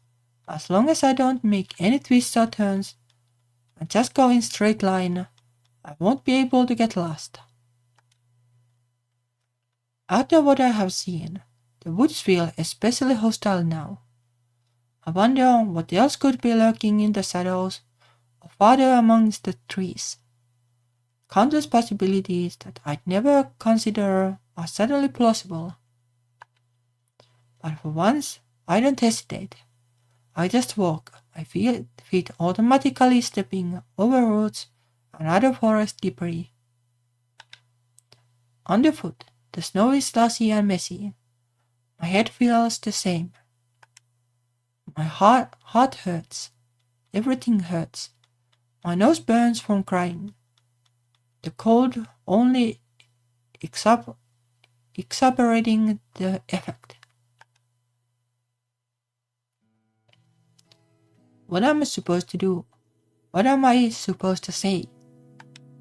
I just feel lost. I reflect on the snow, on the show, and on the years I have spent with Tara, and wonder how it all came to this. The show had been her idea, of course, but I was the one who encouraged her to go through with it. She'd always had a flair for the dramatic. Whether it was the school play, her old blog, or even the over-the-top fanfic she used to write, and I'd always been there to support her. Whatever it was, I'd go over her lines with her and help her rehearse. Or even edit her fix. When she first had the idea for paranormal, combining her two biggest interests, cryptids and herself. I was the only person who said she should go for it. I even came up with the name, which I'm still pretty proud of. At first, I thought it would just be another entry in a long list of harebrained ideas that Tara would start and quickly lose interest in. I gave it 2, maybe 3 episodes tops before she got bored. But the reception was good and the views started coming in. So did the ad revenue and the sponsorships. well, yeah. But you don't need those things to enjoy making a show, I guess. What had started as a weekend hobby turned into a weekend responsibility, and then into a day job. My role went from holding a cheap camera and stitching together the footage to actually learning proper video editing and investing in decent equipment. It seemed only natural that I'd be the one to handle all of the invites, fan mail, inquiries, and more. The professional side of things. I put my life on hold for the show. Quit college halfway through my film studies degree. I moved out of my cheap student housing. I gave up my barista job and the store manager promotion I've been hoping for. I dropped everything in order to help Tara make the best show possible. But yeah, that is a rough one.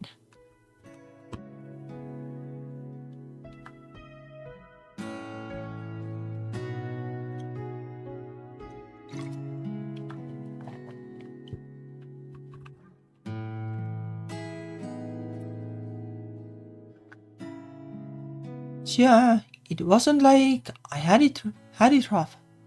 Tara's always split the royalties with me and pays for the expenses herself. The 2 of us have done pretty well for ourselves, better than we had any right to expect. But at the end of the day, it was still always about Tara. Her name in the title, her name on the contracts, her name in the fan mail. Tara, Tara, Tara. And when it's all over, when the final episode someday goes up as she moves on, she'll be able to take that name with her anywhere.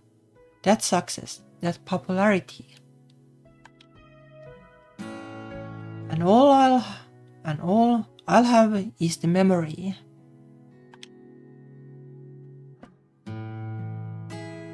The more I dwell on it, the more unfair Tara's behavior seems. I can feel anger overcoming my sadness. How could she say, I'm only pretending to care? I gave up years of my life for her and dedicated them to making her look good.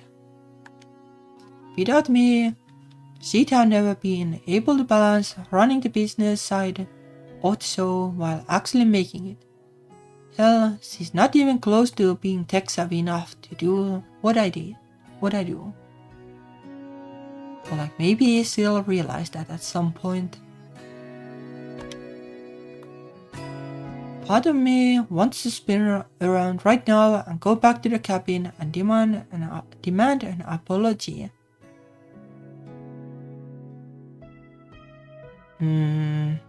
Yeah, I don't know. Like, it stings, but I kind of feel that in this situation, like, it's probably better to go there and say that you're sorry for not believing and like stuff like that. And like, well, it might be over and it will sting, but like you come out of it as like as a person who did the right thing.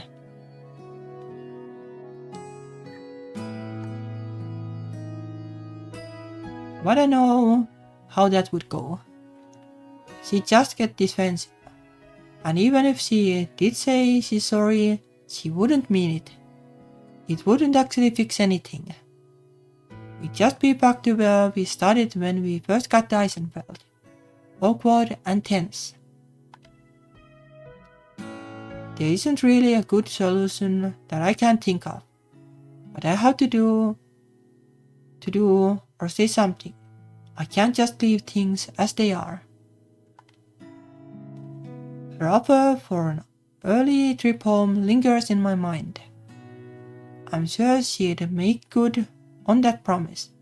It sounds pretty tempting too. In less than 3 days, I could be comfortable, warm, and back in my own bed. I'd never have to think about Morgan or Eisenfeld or forest spirits or weird churches or floating lights again. I could just move on with my life. The same way I have been planning to once I get home anyway. As I think that though, I know it's not really an option. I'd never be able to live with myself if I let it all go unresolved.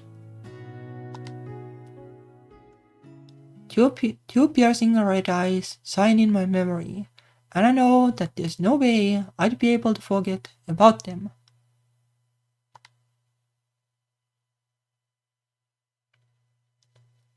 Remembering the monster makes me stop and take stock of my surroundings. I've been walking at a pretty good rate, unhindered by the weather and fueled by my bad mood.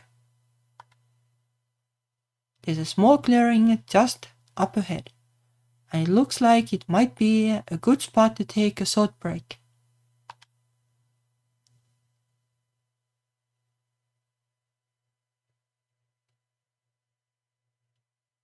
It's not very big. I realize when I reach it, I could toss a stone from one side to the other. It doesn't feel as stifling as the rest of the forest though. I clear my throat. It's the only noise I can hear.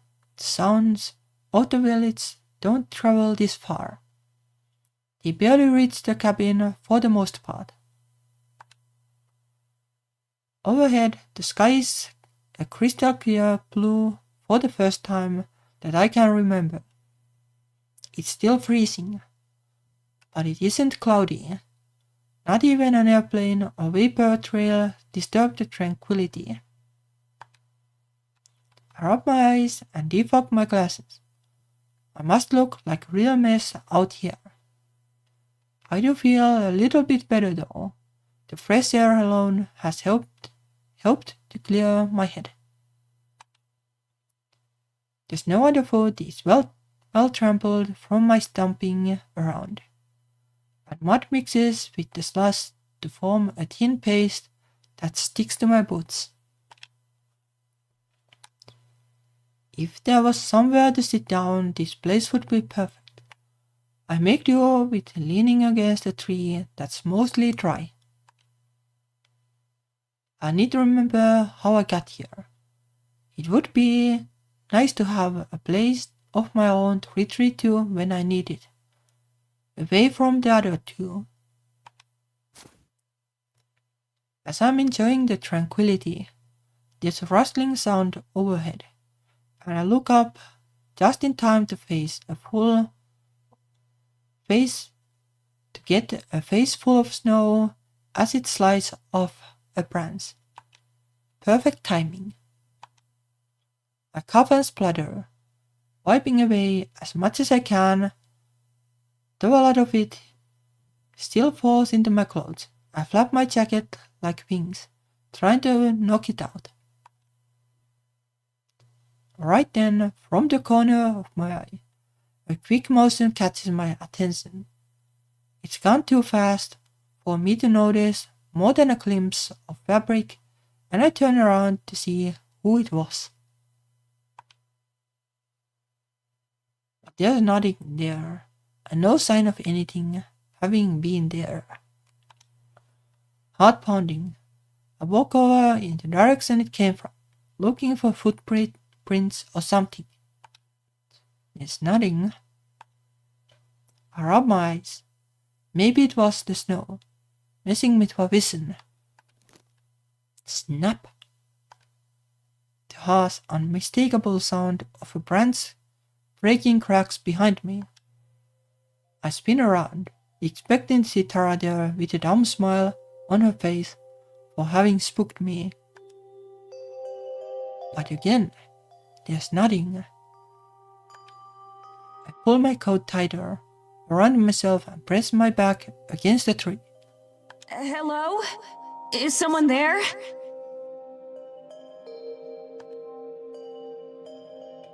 My voice resounds through the clearing but goes unanswered. Again, a flash of movement from the corner of my eye. This time, I'm sure I see it. A glimpse of purple darting behind a tree. I start towards it, hand reaching but without a clear plan in mind. Just like a dog chasing cars. I don't know what I'll actually do if I catch it. Walk into the middle of the clearing, turning a slow circle, hoping to spot whatever it was. Can you hear me? Hello? It already knows I'm here. There's no point in trying to hide. Snow crunches off to my left and I pivot, just in time to see a girl disappear behind yet another tree. Hey, wait! I may as well not be saying anything, for all the effect it seems to have. I hurry to the tree where I saw her, but she's gone. I'm just running in circles, chasing after who knows what. My heart beats like a kick drum. A million possibilities race through my head, each more fantastic than the last. Maybe she's from the village. Maybe I imagined her. Maybe she's another forest spirit. Maybe she's the same forest spirit we saw before, in a different form. Any of them could be true. I have seen now that nothing is impossible. I look all around, searching for a clue and finding none. This is a bad idea, I know. Every single fairy tale I have ever read warns that this is a bad idea. Chasing after mysterious girls in the woods never ends well. She could be luring me to her secret lair, or could even be a disguise for some kind of terrible monster. Maybe it's the forest spirit, come to extract revenge for trespassing in its territory. Yeah, like a female, like forest spirit, like luring her to her lair, and her doing things like that would be different kind of Yuri game. I should turn and run and race back to the cabin. If I told Tara and Morgan, I'm sure this is the kind of thing that would override Tara's annoyance, at least for now. It could be our chance to patch things up, pursuing some new mystery. Yeah, she could be like, yeah, you're just making things up so that I will accept you back to the show. Or I could not tell Tara, and I could solve the mystery myself. Whatever it is. For the first time, something happened to me that doesn't involve Tara. I could keep it that way. My hand is trembling, but I reach out in the direction I last saw the girl, more as a sign of openness than anything else. Are you still there? Silence. If you can hear me, can you let me know? No response. My fingers close over empty air. This is stupid. I feel like an idiot talking to no one. If she wanted to be caught, she would have let me, I'm sure. But then, if she didn't, then what was the point of even showing herself? Like she's probably just like curious. I'll come back tomorrow, okay? If you'll be here again. It feels desperate. It is desperate. But I can't let this chance go. Not when this could be all I have. A slight breeze blows through as if to answer. Maybe it is, maybe it isn't. I stand there, hoping for another sign.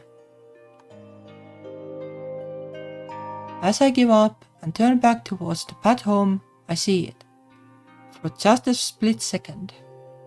A bright pink light, crystal clear, and the color of a sunset, flashes just once. It's the same as the one we chased through the forest several days ago.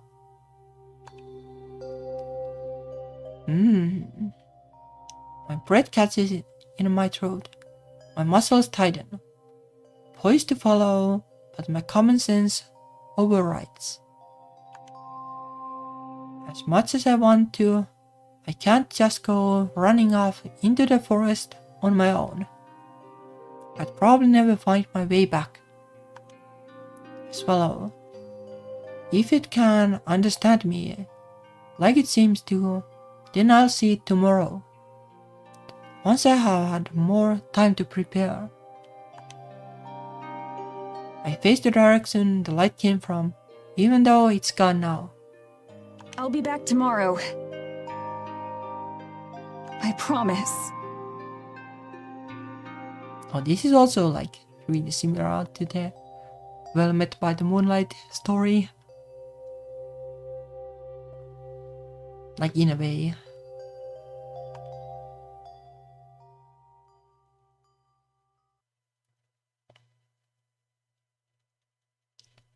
Morgan and Tara never noticed me come home. They might not have even noticed that I left. I don't make any efforts to talk with them. I'm still too angry with Tara. Instead, I spent the rest of my day in my room, watching films or reading. All of the research that I was so eagerly working on is put aside, stuffed into a folder that's out of sight in my hard drive. I have my own project now. My own lead to explore. You could call like a girl a project, I guess. The thought of that light and the mysterious girl in the woods stays on my mind through it all. Even late into the night, I can hear that Morgan's still over, in Tara's room with her. At some point, the sounds go from conversation to something else. I turn up the volume on my computer. They can do whatever they want.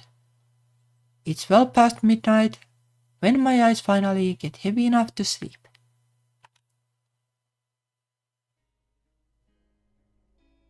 The next day, I head straight to the clearing without telling anyone. Nearly 24 hours to the minute since I left it. From the thick clouds overhead, I can tell it's going to be a short trip. Still, I have to go, at least to see. My heart thumps with anticipation and more than a little nervousness. It's an odd mix. I force myself to keep a calm demeanor and not get too worked up.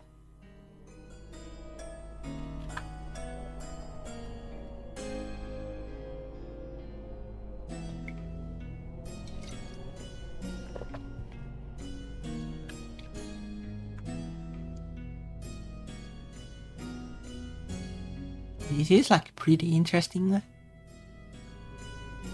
have like tiny disagreements with the pacing, kinda. It's nothing like major. But sometimes like, I don't know. Sometimes it feels that the like pause between like action is like really long, and sometimes it feels like it. No, like in this case, like she just goes back and then is immediately here. Like it feels a bit weird compared to the previous instances. It doesn't really matter. It just makes me think. It's difficult. I'm hopeful, but I don't know what for. I don't have a camera or even my cell phone. There's no way I could prove anything that happens. It's not like there's anyone who could vouch for me. Say what I saw.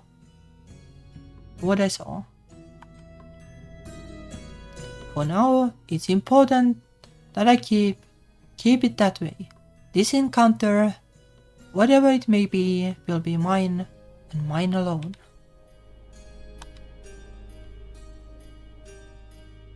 Arriving at the clearing, I brace myself for what I might find. Nothing's changed. I'm met with silence. There's the faint sound of trees rustling in the wind, and nothing more. Hello? Are you out there? I give it a moment, waiting and hoping for a response that never comes. Maybe it really was my eyes playing tricks on me. The light could have been a real reflection of the sun, and the girl could have been... There isn't a doubt left in my mind that girl was there. There's no way I didn't see someone. Frustrated, I kick at some of the moss on the ground. It splashes up and splatters my leg. Are you there? I'm waiting. Please. I feel like a fool. I'm pleading with someone that may or may not exist to manifest. If someone had told me a week ago that I'd be here doing this today, I'd have laughed at them. Everything about this situation is unlike me. My irritation builds up. With myself, with Tara, with the stupid ghost light. With everything. Whatever was there is gone now. And really, what kind of an idiot convinces herself to come back for an imaginary date with the weird breeze? I clench my fist, looking without seeing. But you know, like, if you never give it a try, like, you won't have a date.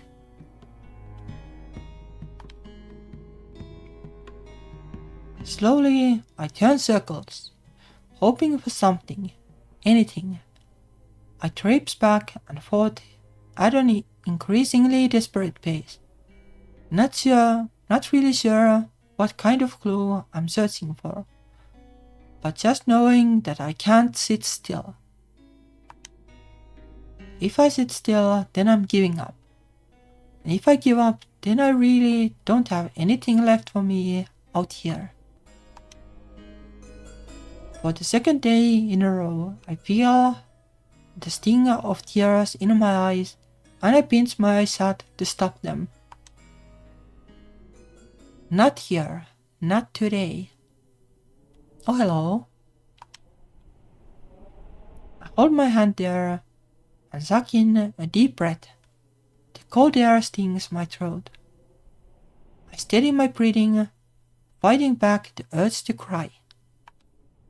After a moment, once the urge has passed, I lower my hand and open my eyes. And she's there, so silently and so suddenly that it's like she was never not here.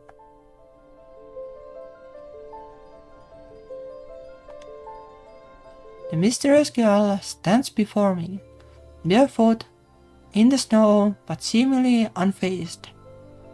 She regards me with a curious look, her eyes wide, like I'm the one who's out of place. Now that she's here, right in front of me, I realize that I don't know what to say. Hello? Hello is all I could muster. My voice comes out weaker than I expected. Her eyes go wide at my word. Her lips move, but no sound comes out. Oh, I guess she's a poltergeist too. She mouths something else again, still without a voice. I can't hear you. I've frown. She turns away. Have I disappointed her? Is she going to disappear again? Please don't go! I don't know, but I want her to stay. Something is clearly different, unnatural. This isn't a normal girl. But that's exciting, in and of itself. The girl turns back around to face me again. She looks just as confused as I feel. There's a nervous sort of energy to her. Beneath the gown she's wearing, far too thin for the weather, the girl's legs are tense and ready to bolt. I take a step toward her, holding out my hand the same way I'd approach a kitten or a lost puppy. My name's Madison. Can you understand me?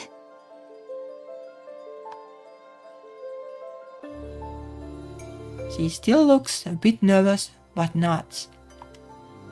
So we speak the same language. That's good. Is she from Eisenfeld? I can't imagine she's from anywhere else. There's nothing else around. You were talking, right? Just a bit ago. But I couldn't hear you. Another nod. That means that for whatever reason, her words can't reach me. Maybe she's naturally mute, or maybe her voice was magically stolen. Yeah, or maybe she's like a ghost and like you need to learn will level up the necromancy skill to understand ghosts or something. Every idea that comes to mind is more ridiculous than the last, but I consider them all equally. To my surprise, I'm able to remain calm and, by my standards, pretty level-headed. It seems like the girl is more afraid of me than vice versa. I drop my hands down, offering a handshake.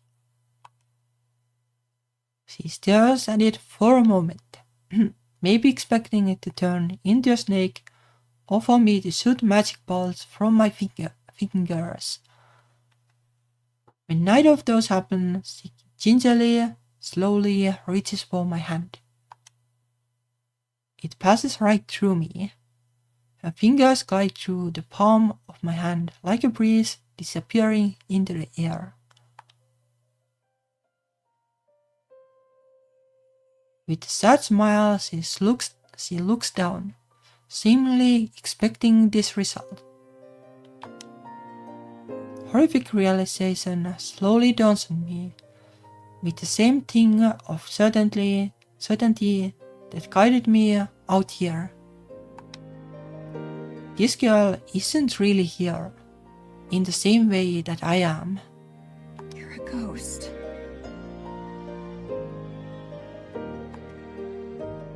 A slow, sad nod. She looks apologetic about it for inconveniencing me with her lack of a corporeal form. I'm sorry. The words feel weak and inadequate, and nearly like a non sequitur. But really, what do you say, the ghost? She shakes her head vigorously, hair flying about, trying to rid herself of some bad thoughts. She gives me a big smile and stretches her arms wide, turning about to gesture to the trees around us. What is it? I don't understand.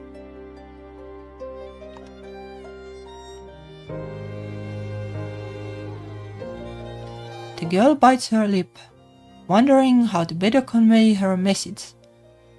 Then with a decisive nod, she points at me, then points at the ground between us. Pausing a moment, she holds that pose.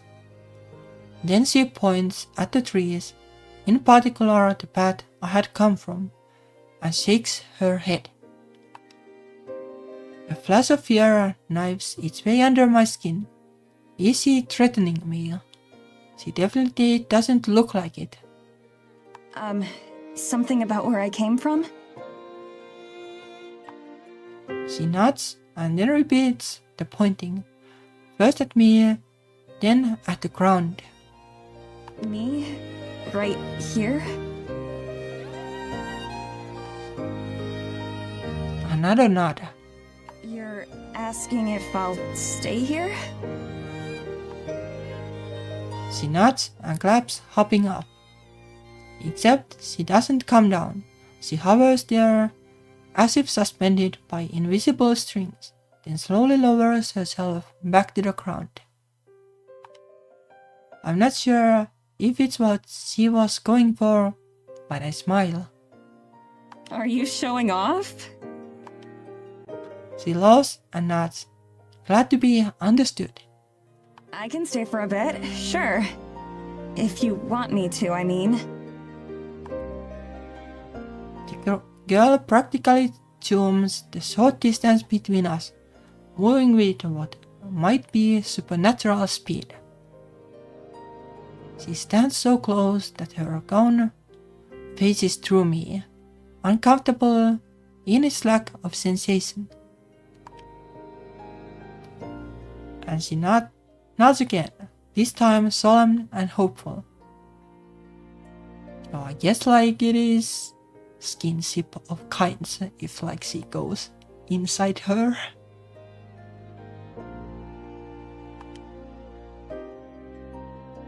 I can't fight the feeling that she could easily be setting some kind of trap or leading me astray. But I still don't get that impression from her, so I agree. Like if she's basically a ghost, like what can she do? Okay, I'd be happy to. But I can't stay for too long, or Tara will start to wonder where I am. Her again. For the first time since we arrived, I was able to fully push her from my thoughts. I was so overwhelmed by meeting this girl that Tara didn't even register on my consciousness. But now, there she is again. She's more haunting than the ghost. The ghost in question mouths Tara's name, one of the few words I can actually lip read. The person I came here with, she's, back in the village. The girl's eyes go wide and she points in the direction of the forest, then makes a dragging motion back to where we are. This one's easy to understand. No, she's not coming here. She has no idea. For the first time, I'm glad the girl can't speak, because it means she can't ask me to elaborate. I don't want to think about Tara right now. Anyway, were you here yesterday too? watching me? A nod, wholly unapologetic. I thought so.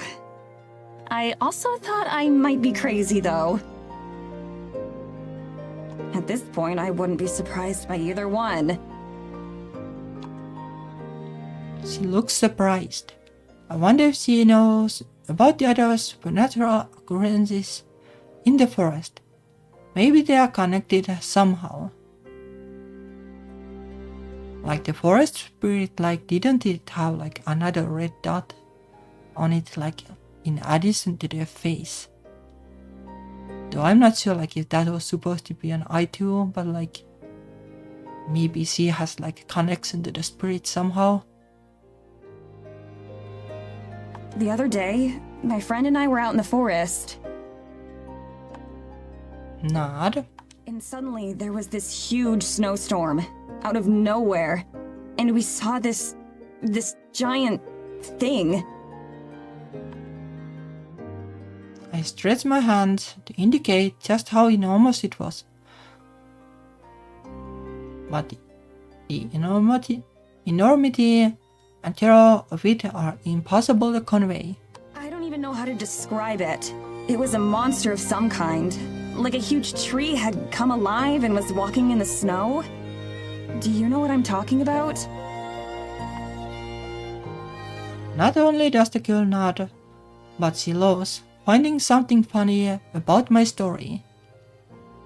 It's probably her, I guess, but not like necessarily by kind of sounds like that. I'm not sure if I should be worried or not. So you've seen it. Is it, like, evil? A firm shake of her head. That's good. It was honestly the scariest thing I've ever seen in my life. After that, we taper off into silence. Well, I do. I don't have a reason to believe her, but so far, she doesn't seem threatening at all. I have a hard enough time holding up my end of conversation under normal circumstances. This just makes it even harder. The two of us just stand there, looking at each other.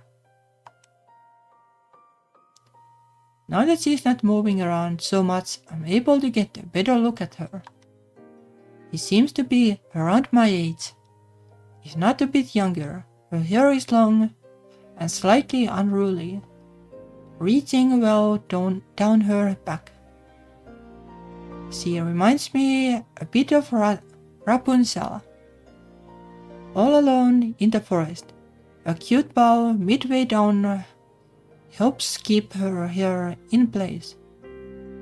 Her white eyes are curious but slightly sad. Still, she smiles so easily that I wonder if I'm just imagining the sorrow. As green as emeralds, her eyes kind of remind me of Morgan's. I was so taken aback by her sudden appearance and well, ghostliness, that at first I didn't realize she's beautiful. Her choice of attire makes a lot more sense now that I know she can't feel the cold. The gown she's wearing has a few dangling threads and scuffed spots, which I assume haven't changed since she died. I shudder, trying not to think of my own mortality. What was it like? Why is she here? Instead of whatever usually happens when you die. Does she know what she's missing? An afterlife or lack thereof? I have a million questions about her life, about life and about life itself. There's so much I want to ask, but it's impossible. Plus, we have only known each other a few minutes. It feels like that would be rude to ask right away. A thick snowflake lands on my cheek, startling me. I'd pretty much forgotten about the weather. Overhead, the clouds are getting worse, and the snow is starting to fall more heavily. As much as I want to spend more time with her, I really don't want to be caught out in a blizzard a second time. I need to go back now, but will you be here again? I'd like to see you again. If you'd like that too. She nods empathetically. With a grin to match, I can't help but smile in return. It's nice to know that someone is looking forward to seeing me. Okay, I'll come back as soon as I can. I promise. Although, I'm not sure when the weather will let me do that. On the next sunny day, I'll be there, okay? She nods. Okay, I'll see you soon then. I hope. The girl waves goodbye as I turn to leave, remaining in the center of the clearing. As I get my last look at her, I know that I'm not imagining the sadness in her eyes now. I glance behind several times on the walk back, each time expecting her to have disappeared once more. But she stays there, waving until the trees obscure her from sight. A splash of purple fabric against the brown and white of the forest. A little spark of light to look forward to.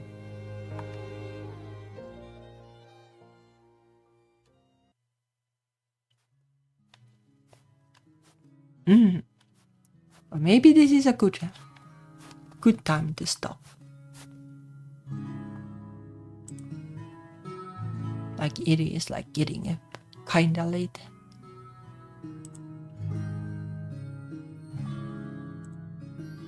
Although I would be kinda excited to continue, but I think I'll continue next week. Yeah, it is a really nice game so far.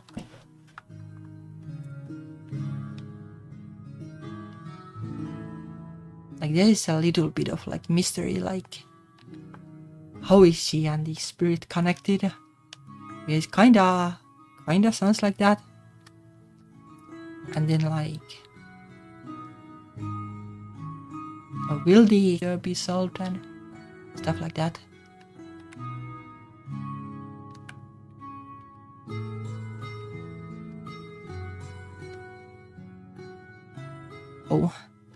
Oh, and just in time, like the connection is also getting bad, so